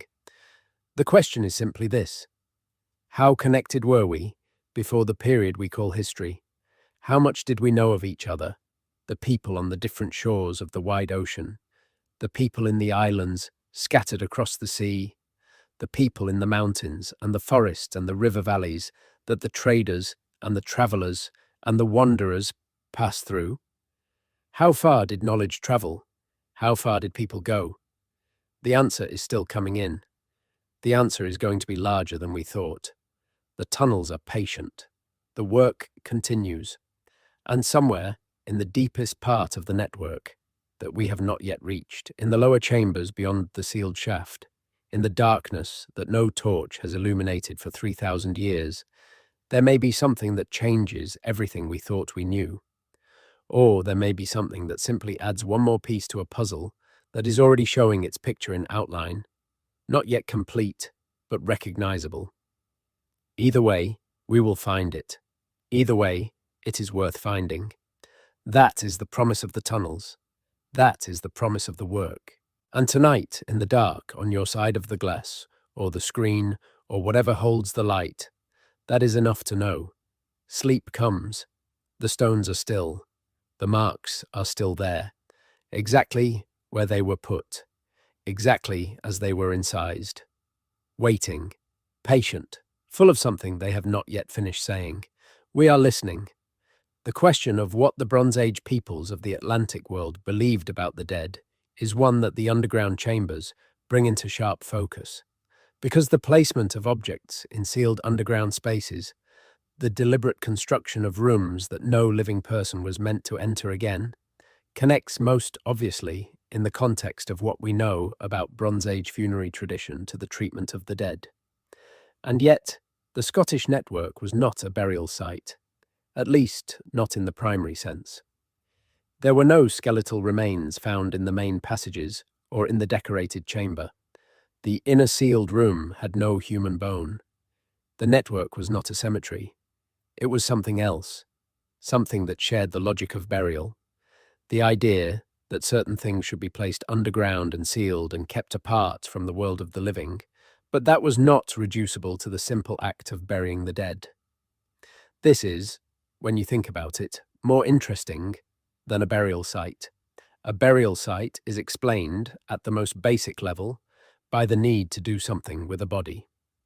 The reasons for the specific elaborations, the grave goods, the ritual deposits, the astronomical orientations of the tomb require deeper explanation, but the primary function is clear.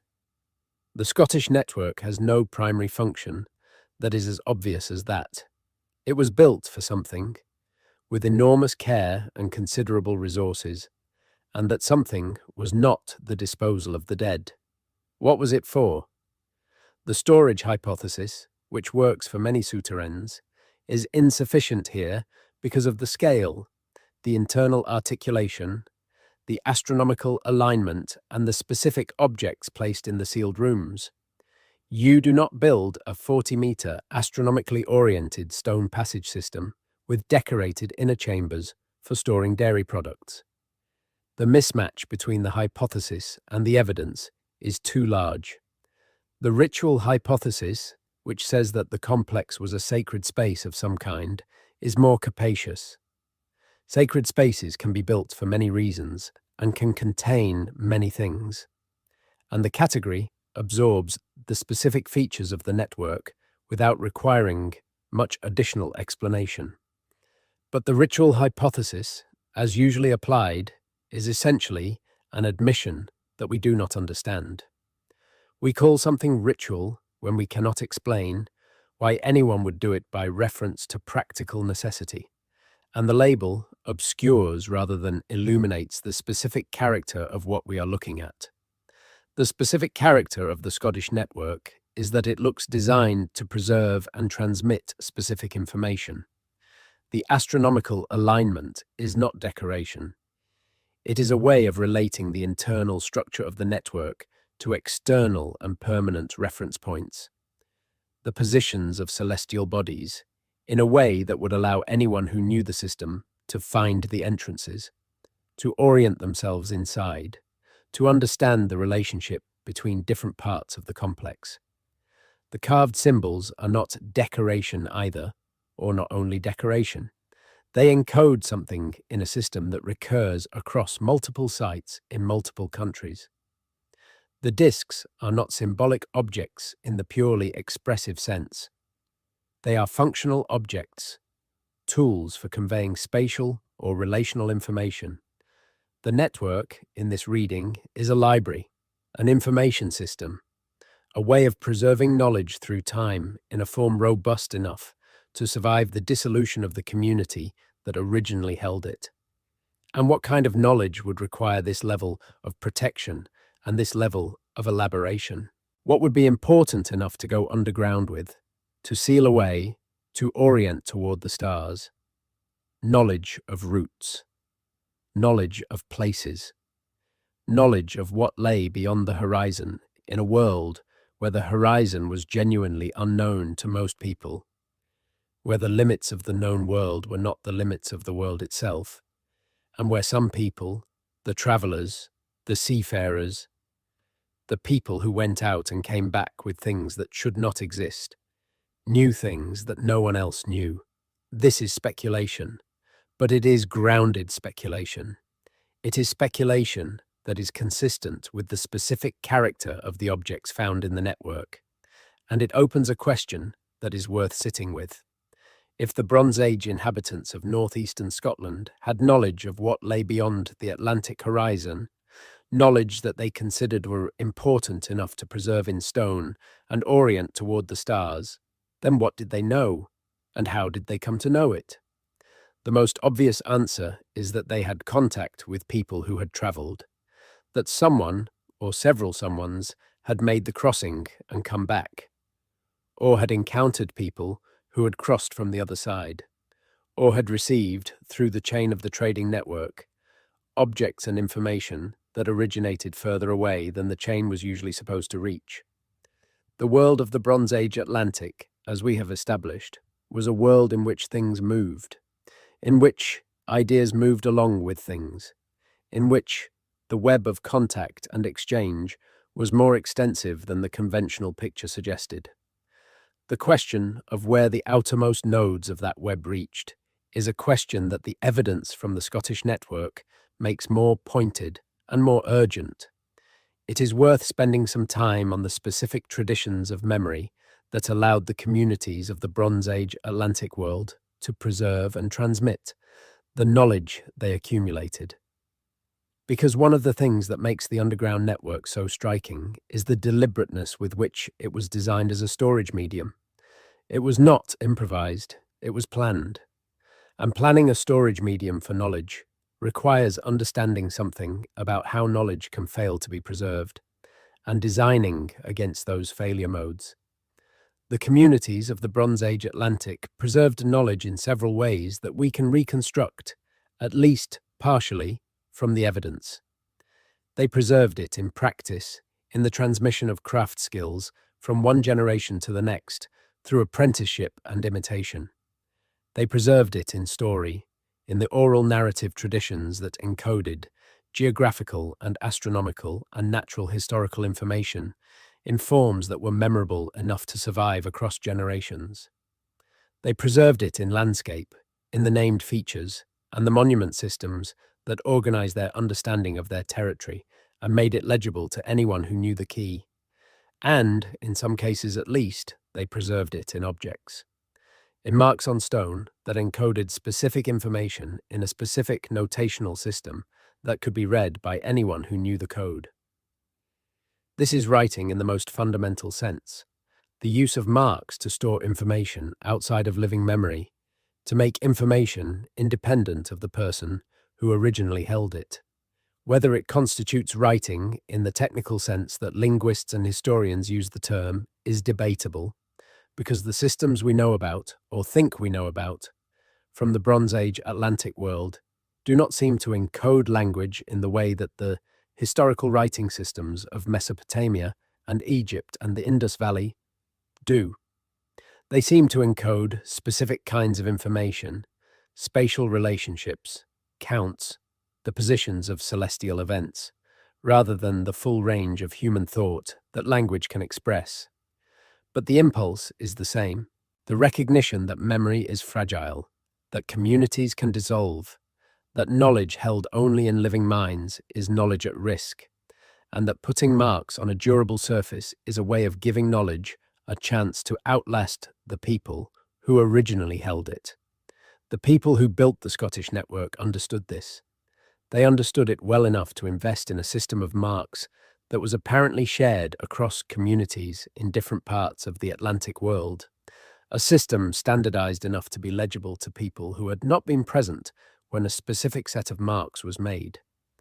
And they understood it well enough to go to the trouble of building an underground environment specifically designed to protect that system from the forces that destroy marks made above ground. The weathering that erodes outdoor rock art, the disturbance that damages surface deposits, the forgetting that comes when communities lose the context needed to interpret what their predecessors recorded. The underground environment defeats all of these threats. Stone underground does not weather in the same way. Sealed chambers are not disturbed by the ordinary processes of habitation and agriculture. The marks on the walls of the inner chamber of the Scottish network are as legible today as they were 3,000 years ago, because the chamber protected them. The people who made the marks understood what they were doing when they put them underground. This level of understanding, this sophistication about the preservation of knowledge, is not what we usually associate with Bronze Age communities in Scotland. It is the kind of understanding that develops in communities that have accumulated considerable experience with the loss of knowledge, that have watched important things fade away and have thought carefully about how to prevent that from happening again. It is the understanding of people who are aware that they are part of a long tradition and who are concerned that the tradition should continue past them. What tradition? What were they part of that seemed important enough to protect at this level of effort? The answer, if there is one, is probably in the lower chambers, in the rooms beyond the sealed shaft, in the darkness that no torch has reached for 3,000 years. That is where they put what was most important. That is where the core of the tradition, if it has a core, is stored. We have not yet been down there, but we will. There is a rhythm to the work of archaeology that is different from the rhythm of most other kinds of investigation. It is a rhythm of seasons and years rather than hours and days. The work happens in the field during the months when the weather allows it, in the laboratory during the rest of the year, in the archive always, in the comparative study of what others have found and what others have thought about what they found. Progress is measured in small increments across long stretches of time. The discoveries that seem dramatic to the outside world are usually the product of years of patient work that was not dramatic at all. The researchers who work on the Scottish network have been working on it in this rhythm for many years now. Each season they go back. Each season they uncover something new, or reinterpret something previously found, or develop a better understanding of something They thought they already understood.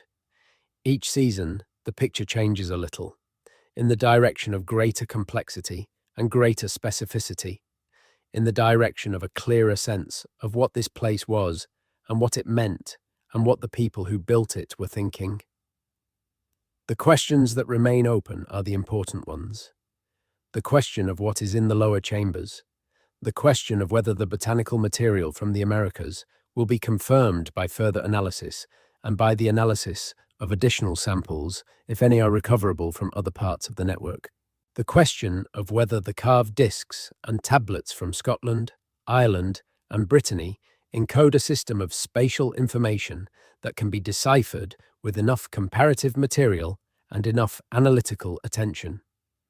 The question of how the network relates to the wider landscape of the Bronze Age Atlantic, to the trading networks and the genetic mixing and the astronomical traditions that connected communities across the western fringe of Europe. And the largest question, the one that everything else is a thread of, the question of what the people of the Bronze Age Atlantic world knew about the world beyond the horizon of their direct experience, and how they came to know it. This question will not be answered quickly. It may not be answered completely. The evidence is what it is, fragmentary and difficult and resistant to simple interpretation. But the direction of the investigation is clear.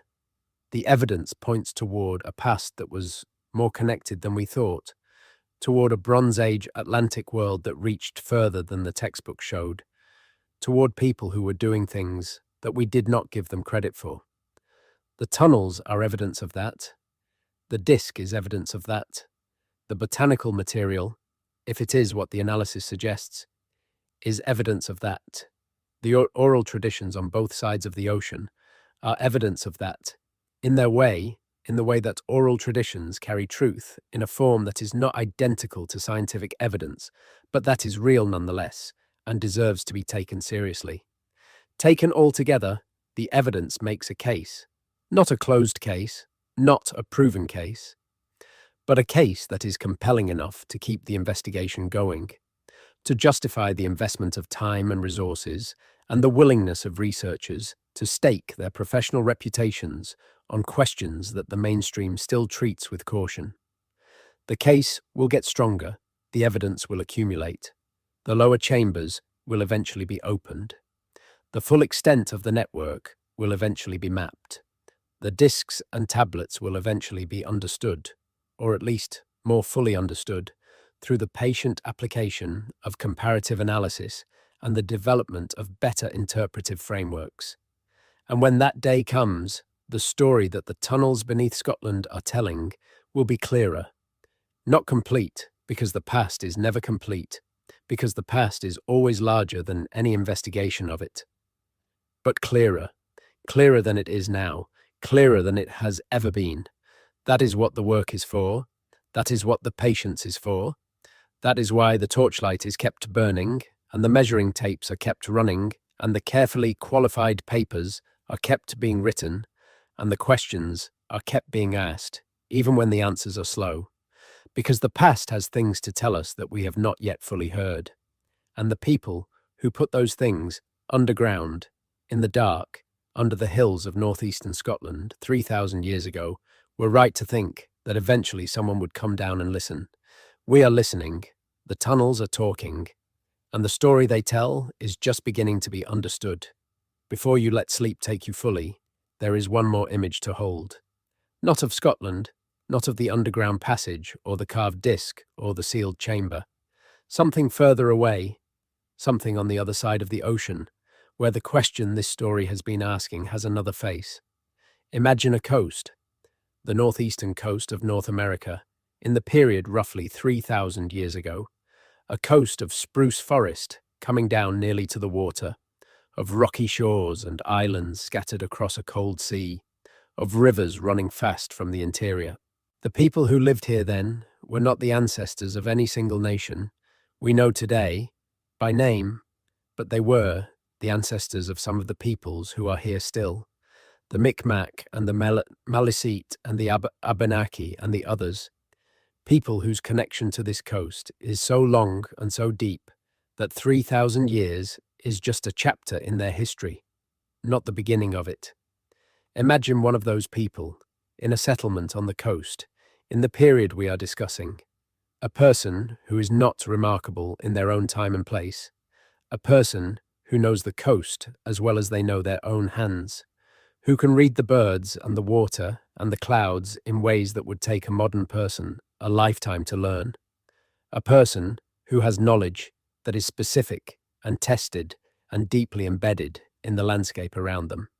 And now imagine that this person, or someone they knew, or someone in the tradition that they were part of had been somewhere, had crossed the water to the east, to the place where the sun came from, had seen something there, had encountered something, and had come back with objects, or knowledge, or both, had come back changed in some way that was visible to the people around them, had brought something back that was put, eventually, in a place of keeping, in the ground, underground, in the darkness that preserves.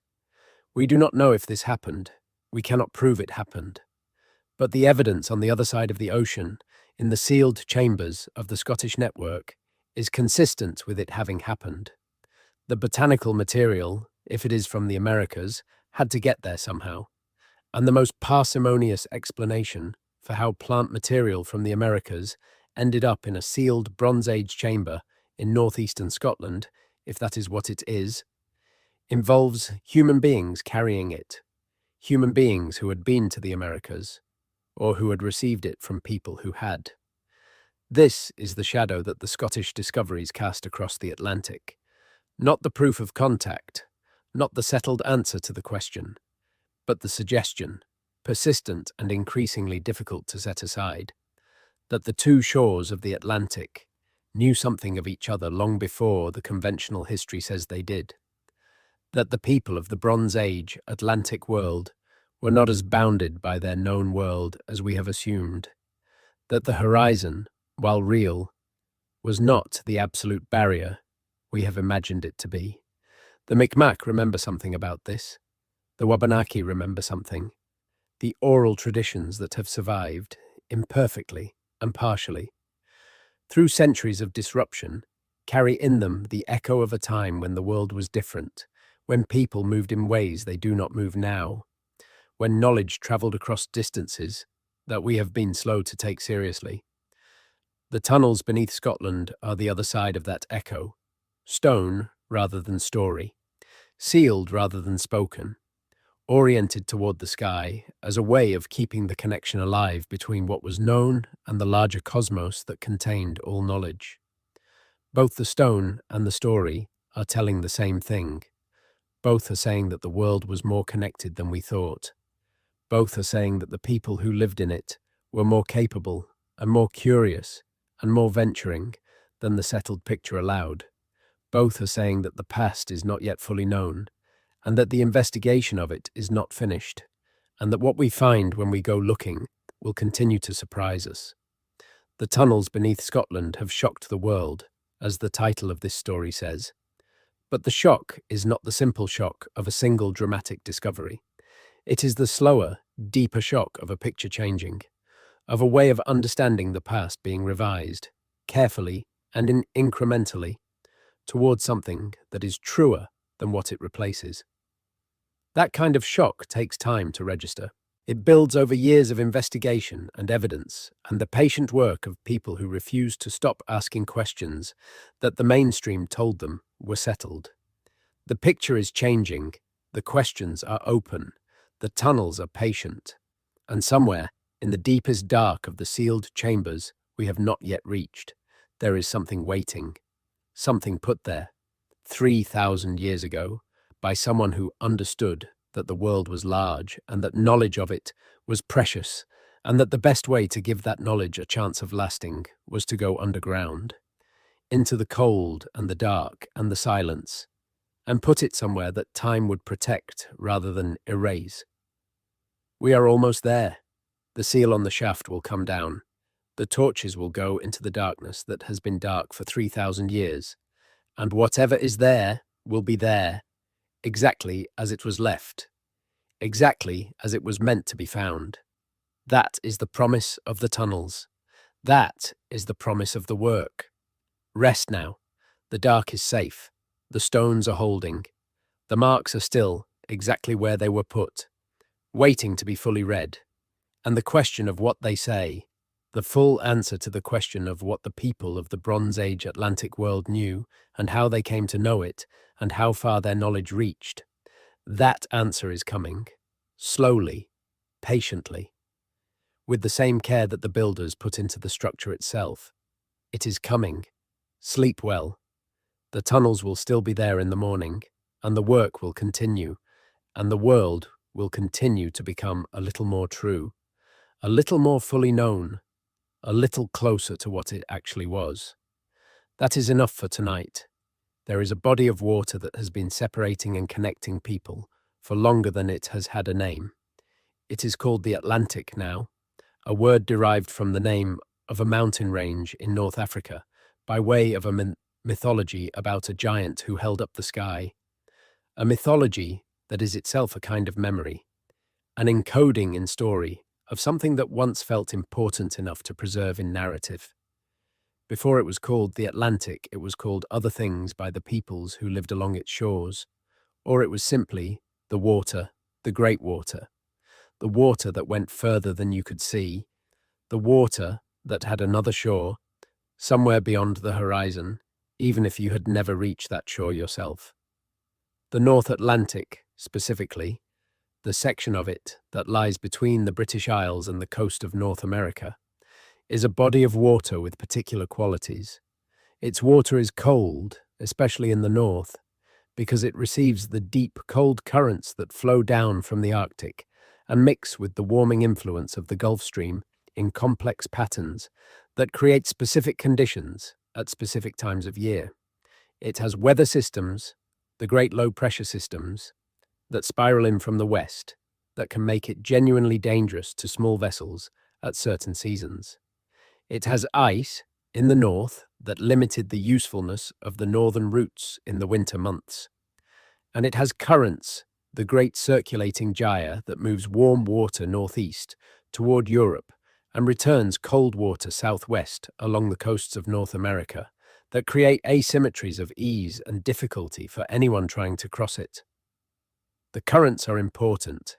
They are worth understanding in some detail because they shape the question of who could have crossed the Atlantic and when and how, and the answer is more nuanced than the simple claim that the ocean was impassable to pre-modern mariners. The North Atlantic gyre circulates clockwise when viewed from above. Warm water from the tropics moves northeast in the Gulf Stream, reaching the coast of Western Europe and moderating its climate. This warm water then flows south along the European and African coasts as the Canary Current crosses the Atlantic at the equatorial level moving west, circles through the Caribbean and the Gulf of Mexico, and returns to the northeast as the Gulf Stream again. The cycle is continuous, and it has been running in approximately this form for millions of years. For a vessel without mechanical propulsion, traveling in the direction of the current is vastly easier than traveling against it. The Gulf Stream, running at up to 2 meters per second in its core, can carry a vessel from North America toward Europe at the pace of a moderate walking speed, for free, simply by virtue of being in the water. The difficulty of traveling in the opposite direction, from Europe toward North America, is correspondingly greater. Vessels have to fight the current or find a route around it. This is why the Norse voyages to North America followed the northern route, through Iceland and Greenland, rather than the direct transatlantic route. The northern route avoids the main force of the Gulf Stream. It provides relatively reliable stepping stones of land at intervals that allow for resupply and respite. It is longer in terms of total distance, but more manageable in terms of the conditions encountered. But the most interesting implication of the current system, for our purposes, is what it suggests about the direction of likely contact, if contact occurred at all. A vessel leaving the coast of North America and caught in the Gulf Stream would be carried, with or without any deliberate navigation, toward the coasts of northwestern Europe. Ireland, Scotland, The outer islands are directly in the path of the current as it arrives in the eastern Atlantic. A vessel leaving those coasts and attempting to reach North America would face the full force of the Gulf Stream against it, unless it took the northern route or went far enough south to find the eastward equatorial current. If contact happened, it was probably easier from west to east than from east to west. The people most likely to have arrived unintentionally in the British Isles, carried by the current, were people from the coasts of North America. The people most likely to have attempted the crossing deliberately from Europe would have needed to be sophisticated enough navigators to route around the main force of the current. Both scenarios are possible. Both have implications for what we might find in the archaeological record on each side of the ocean, and both point in the direction that the evidence from Scotland is pointing, toward a past in which the ocean was less of a barrier than we have assumed. The study of what might be called deep maritime history, the history of human relationships with the sea that extends back beyond the period of written records, is one of the genuinely exciting frontiers of scholarship at the moment. It is being pursued from several different angles simultaneously by researchers who do not always read each other's work, which means that the synthesis of what is being found has been slow to happen. But the pieces are there. The ancient DNA studies, the reanalysis of archaeological collections, the geophysical surveys of submerged landscapes, the ethnographic documentation of maritime traditions in communities that still practice them, the comparative study of boat-building traditions across the Pacific and the Atlantic, all of these are contributing to a picture that is changing quickly. The picture that is emerging, the best current understanding of what human beings were doing in relationship to the sea in the distant past, is more active and more global than the picture that preceded it. Humans were seafarers much earlier than we thought. They reached Australia at least 65,000 years ago, which required ocean crossings even when sea levels were at their lowest during the Ice Age. They spread through the Pacific in a series of deliberate colonizing voyages that covered distances of thousands of kilometers. They maintained regular contact across the relatively narrow but meteorologically challenging waters of the Bering Sea. They were fishing in deep water, far from shore, tens of thousands of years ago. The North Atlantic was not exempt from this pattern of human maritime activity. The peoples of northwestern Europe were seafarers for as long as they were people in northwestern Europe. The coasts they inhabited were maritime coasts, coasts where the sea was not a boundary, but a highway, where the orientation of life was toward the water and what lay across it. The question is not whether they were seafarers. The question is how far their seafaring extended. The evidence from Scotland is one piece of an answer to that question. It is a piece that fits with other pieces, in Ireland and in Brittany, and in the oral traditions of the peoples of northeastern North America. It is a piece that points in a direction, and the direction it points is outward, beyond the horizon, into the open ocean, that was not empty and was not entirely unknown to the people who looked across it 3,000 years ago. There is a kind of knowledge that is not preserved in written texts or in physical objects or in genetic sequences, but that persists nonetheless, carried in the practices and the intuitions and the embodied skills of communities that have maintained connection with a particular way of life across generations. The knowledge of how to read the ocean is one of those kinds of knowledge. It cannot be fully expressed in words. It cannot be fully captured in a written manual or a recorded lecture. It lives in the body of someone who has spent years on the water, in the specific muscle, memory of how to feel the change in a swell before the wind that caused it has arrived, in the ability to see the particular quality of light on the horizon that indicates a distant landmass, even when the landmass itself is below the horizon. This kind of knowledge was the knowledge of the Bronze Age Atlantic mariners. It was the knowledge of everyone who crossed open water in any period before the instruments of modern navigation made the direct reading of the ocean unnecessary. And it was passed from teacher to student, from elder to apprentice, from parent to child, in the same way that all practical knowledge is passed. When it cannot be adequately expressed in words, through doing, through being present while someone else does it, through the gradual internalization of patterns that cannot be fully articulated, but that, once internalized, are never fully lost. The indigenous communities along the northeastern coast of North America maintained this kind of maritime knowledge. They were coastal peoples, riverine peoples, peoples whose lives were organized around water and whose traditions encoded deep familiarity with the sea and its behavior. The specific knowledge of the North Atlantic, its currents and its weather patterns, and its seasonal rhythms was part of that tradition. And in some of those traditions, there are hints, as we have said, of knowledge that extended beyond the immediate coastal environment, knowledge of what lay further east, knowledge that has no obvious source in direct observation from the American coast. Where did that knowledge come from?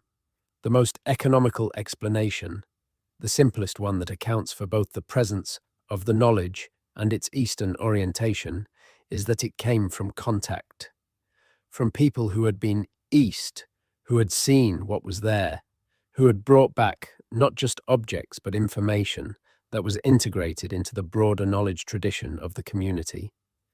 This is not a claim that can be proven from the evidence available, but it is a claim that is consistent with the evidence. It is a claim that the evidence does not rule out, and that the accumulation of evidence is making progressively more plausible.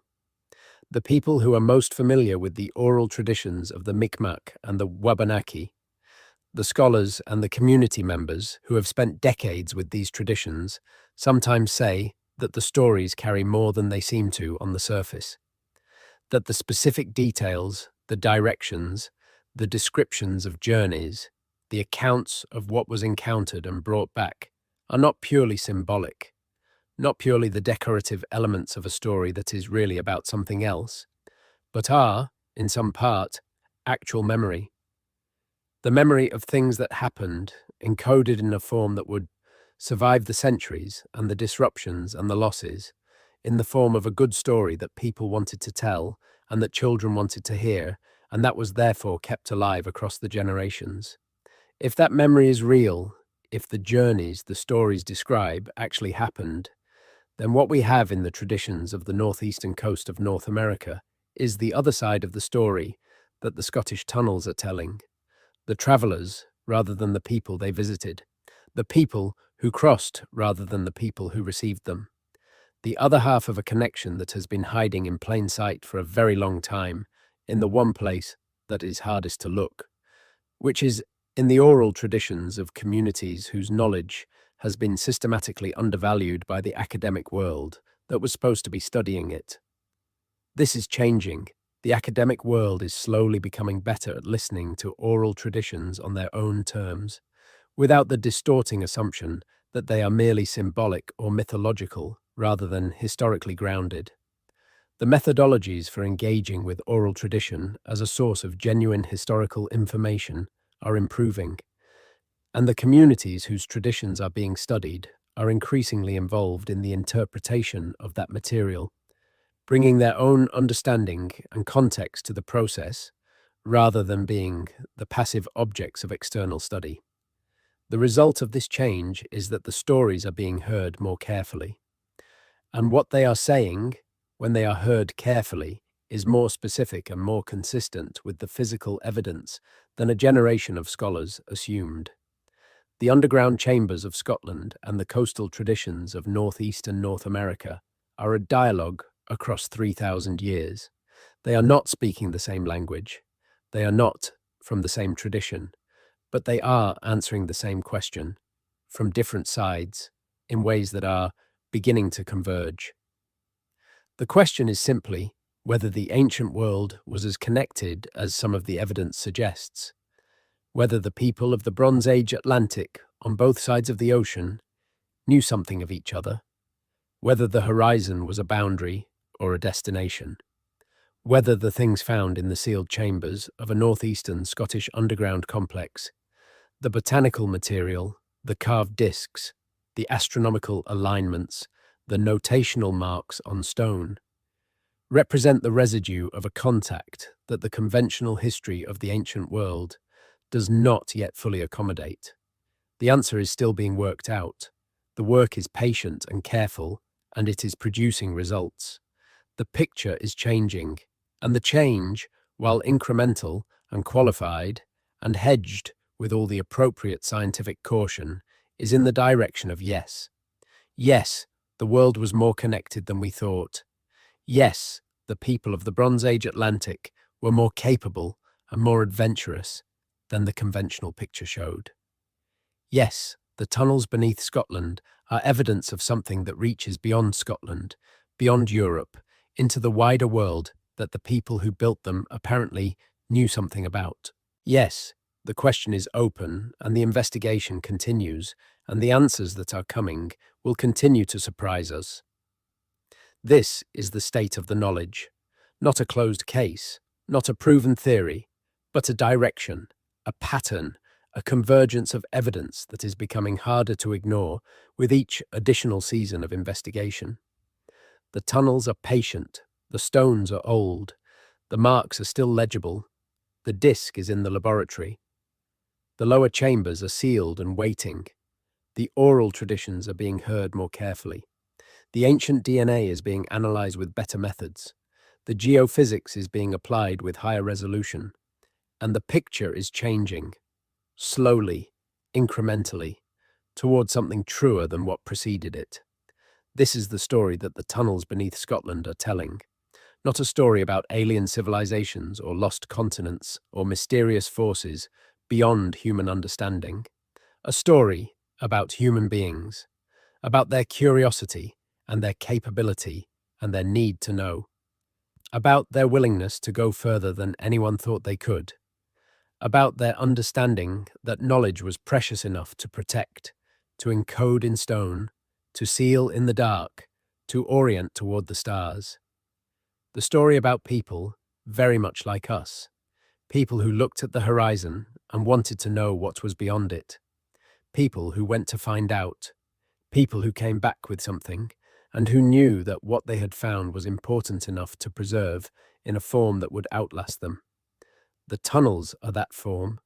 The work of understanding them is underway. It will continue until the questions are answered, or until the questions lead to new questions, which is the same thing in the end. Rest now. The ocean is running its currents in the dark, outside whatever window is closest to you. The stars that the Bronze Age builders aligned their chambers with are above you, shifted by the slow procession of centuries, but essentially the same stars. The questions that drove the builders to go underground are still the questions we are asking, dressed in the vocabulary of modern science, but fundamentally the same. Who are we? Where did we come from? How connected is the human world, across all its diversity and all its distance? The tunnels are part of the answer. Sleep, and let the question rest until morning. It will still be there. The work will still be there. The stones will still be there. And somewhere in the deep dark of the lower chambers, past the sealed shaft that has not been opened for 3,000 years, the most important part of the answer may be waiting. We will find it. Good night. There is a researcher, one of the people who has been closest to the Scottish Network investigation since its beginning, who keeps a particular photograph on the desk in her office. It is not a dramatic photograph. It does not show anything obviously spectacular. It is a photograph taken looking down a section of the main passage, the torch of the person taking the photograph, throwing the stonework into sharp relief. The corbelled ceiling visible in the upper part of the frame, the passage curving away into shadow at the far end. The photograph is about a year old. She has kept it there because she finds it useful to look at when the work is difficult, when the results are ambiguous, when the peer reviewers are skeptical, and the funding is uncertain, and the questions seem further from resolution than they did when the investigation began. What the photograph reminds her of, she has said, is that the passage is real. that it exists, that someone built it, that whatever they built it for, whatever it meant, whatever information it was designed to preserve, it was important enough to them to build in stone, to go underground, to make something that would last. The fact of that commitment, the fact of that importance, is not in doubt. Whatever the network turns out to mean, it means something. It was not built carelessly. It was not built cheaply. It was built by people who had a reason. Finding the reason is the work. And the work, however slow and difficult, is worth doing, because the reason those people had, whatever it was, is part of the history of human beings on this planet. Part of what happened, part of the truth of the past, that it is the job of science and scholarship to recover, as best they can, from the fragments that survive. The passage in the photograph is dark. The torchlight illuminates a small section of it, and the rest is shadow. The metaphor is not subtle. Most of the past is shadow. We see a small section of it, illuminated by whatever tools and methods and questions we bring.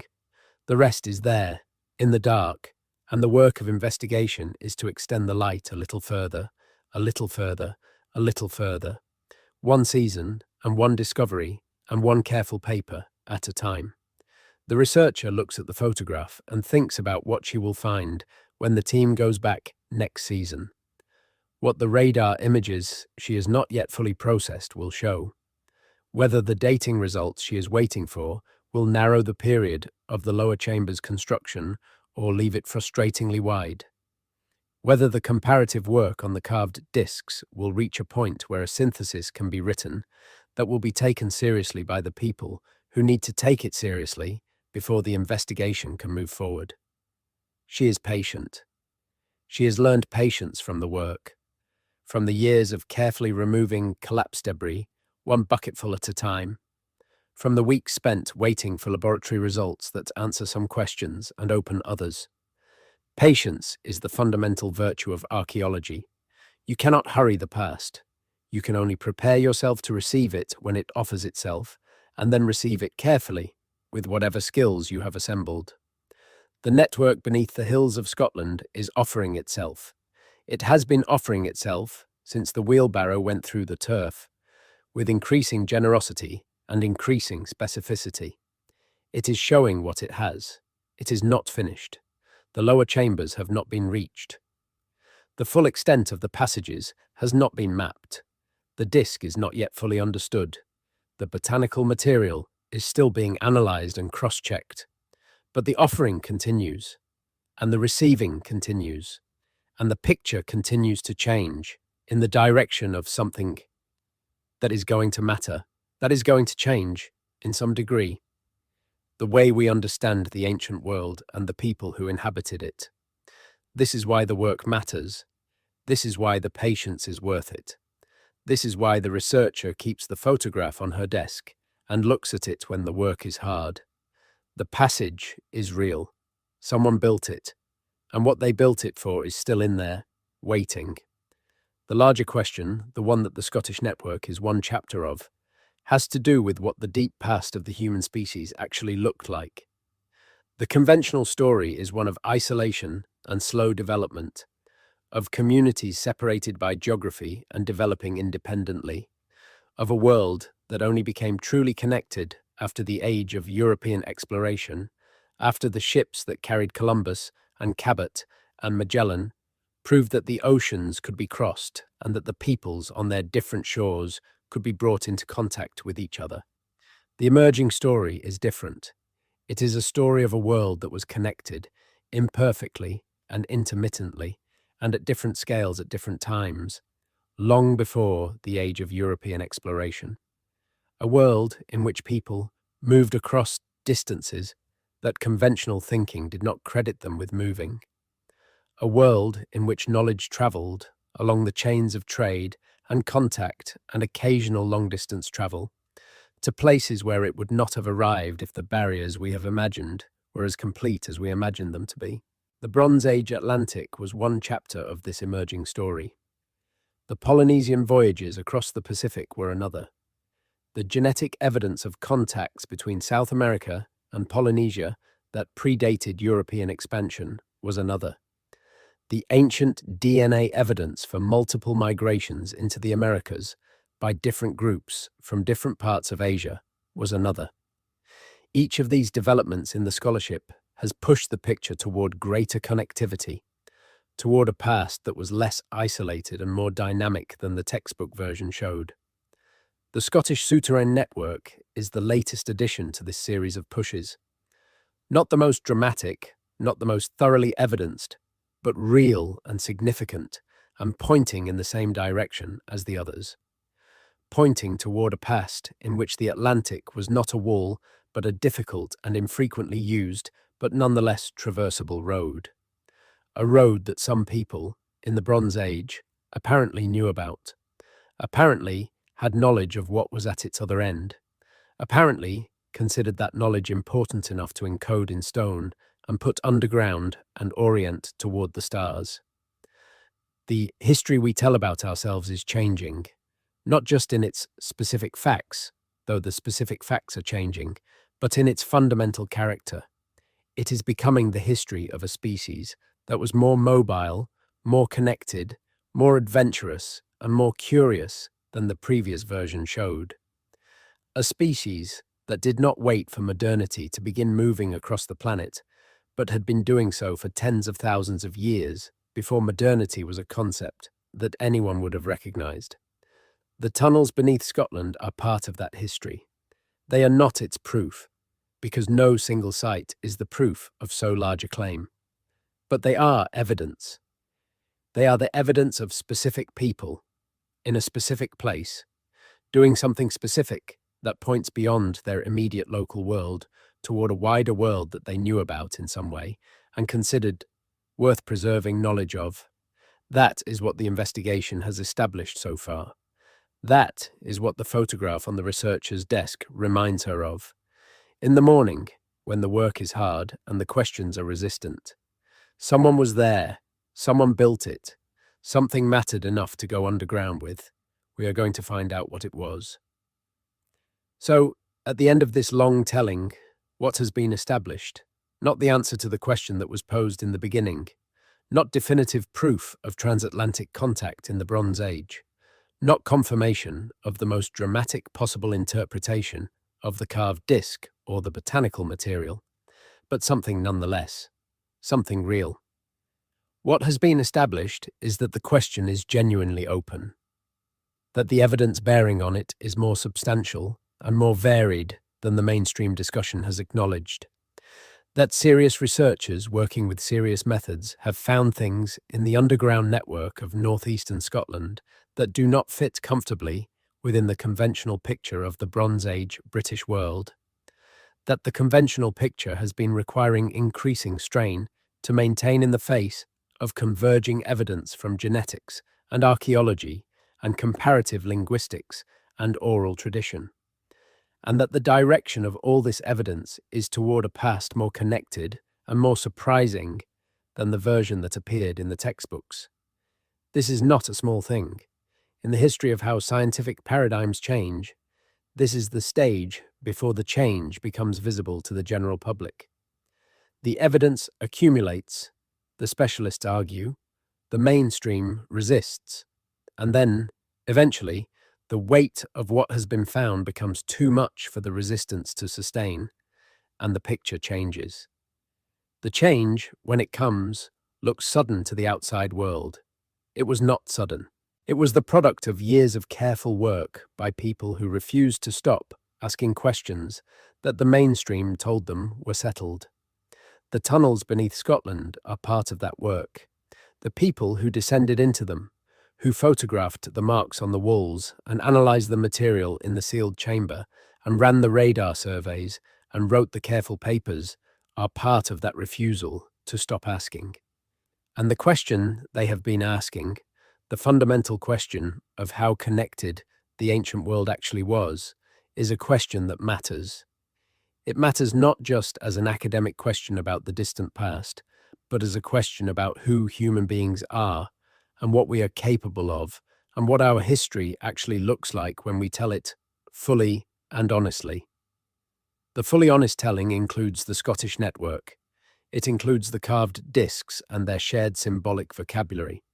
It includes the botanical material and its possible American origin. It includes the oral traditions of the Mi'kmaq and the Wabanaki. It includes the genetic traces and the linguistic parallels and the structural similarities between the chambers on both sides of the ocean. It includes all of it, taken together, as a body of convergent evidence that points toward a conclusion that we have not yet fully reached, but that is getting closer with each season of investigation. That is the story that the tunnels beneath Scotland are telling. That is the story that has shocked in the quiet and incremental way that genuine scientific discoveries often shock the world of the specialists who are most familiar with the question, not with the sensational simplicity of a headline, but with the deeper and more lasting shock of a picture changing. The world was larger than we thought. The people were more capable. The connections were more extensive. The past is richer and stranger and more fully human than the settled version showed. The tunnels have been waiting 3,000 years for someone to come and listen. We are listening now, and what we are hearing is worth all the patience it has taken to get to the point where we can begin to understand it. Good night. The questions will be there in the morning. The work will continue. The tunnels will still be in the ground, holding what they hold, patient as stone. And we will go back. We will always go back. That is what it means to want to know. There is, in the end, something simple at the heart of this long and complicated story. Some things that does not require any particular conclusion about transatlantic contact or Bronze Age astronomy, or the meaning of a carved disc in a sealed chamber. Something that the tunnels themselves make clear, simply by existing, simply by the fact of their construction and their preservation. The people who built the network cared. They cared about something enough to go underground with it, enough to carry stone and shape it and fit it with precision, enough to spend the time and the labor and the resources that a structure of that scale demanded, enough to think carefully about what would happen to it after they were gone, and to build in ways that would give it the best possible chance of lasting. This is a profoundly human thing. It is the same impulse that drives the researcher to keep the photograph on her desk. That drives the storyteller to tell the story again, tonight, to whoever is listening in the dark. That drives the communities along the northeastern coast of North America to keep their traditions alive through every disruption and loss that has been visited upon them. That drives the scientist to go back to the site, season after season, to keep asking the questions that have not yet been answered, to keep extending the torchlight into the parts of the passage that are still in shadow. We care. We have always cared. That is the most human thing there is. The tunnels beneath Scotland are evidence of caring. Whatever else they are that. And that, on nights when the questions are still open and the answers are still coming, is enough to know. Sleep now. The caring will still be there in the morning. The questions will still be there. The stones will still be holding, and the work will go on. If you made it here, to this moment, to this quiet at the end of a long journey, through the underground passages of an ancient world, you already know something that most people will not be told tonight. You know that the past is not finished, that it is not a closed book sitting on a shelf somewhere, its contents fully catalogued and understood. It is an ongoing investigation. It is a story still being told by the stones and the genes and the traditions and the careful work of people who cannot stop asking questions. The tunnels beneath Scotland are one more reason to keep asking, one more thread in the long, unfinished story of who we are and where we came from and what we have always been capable of. Rest now. The thread will still be there.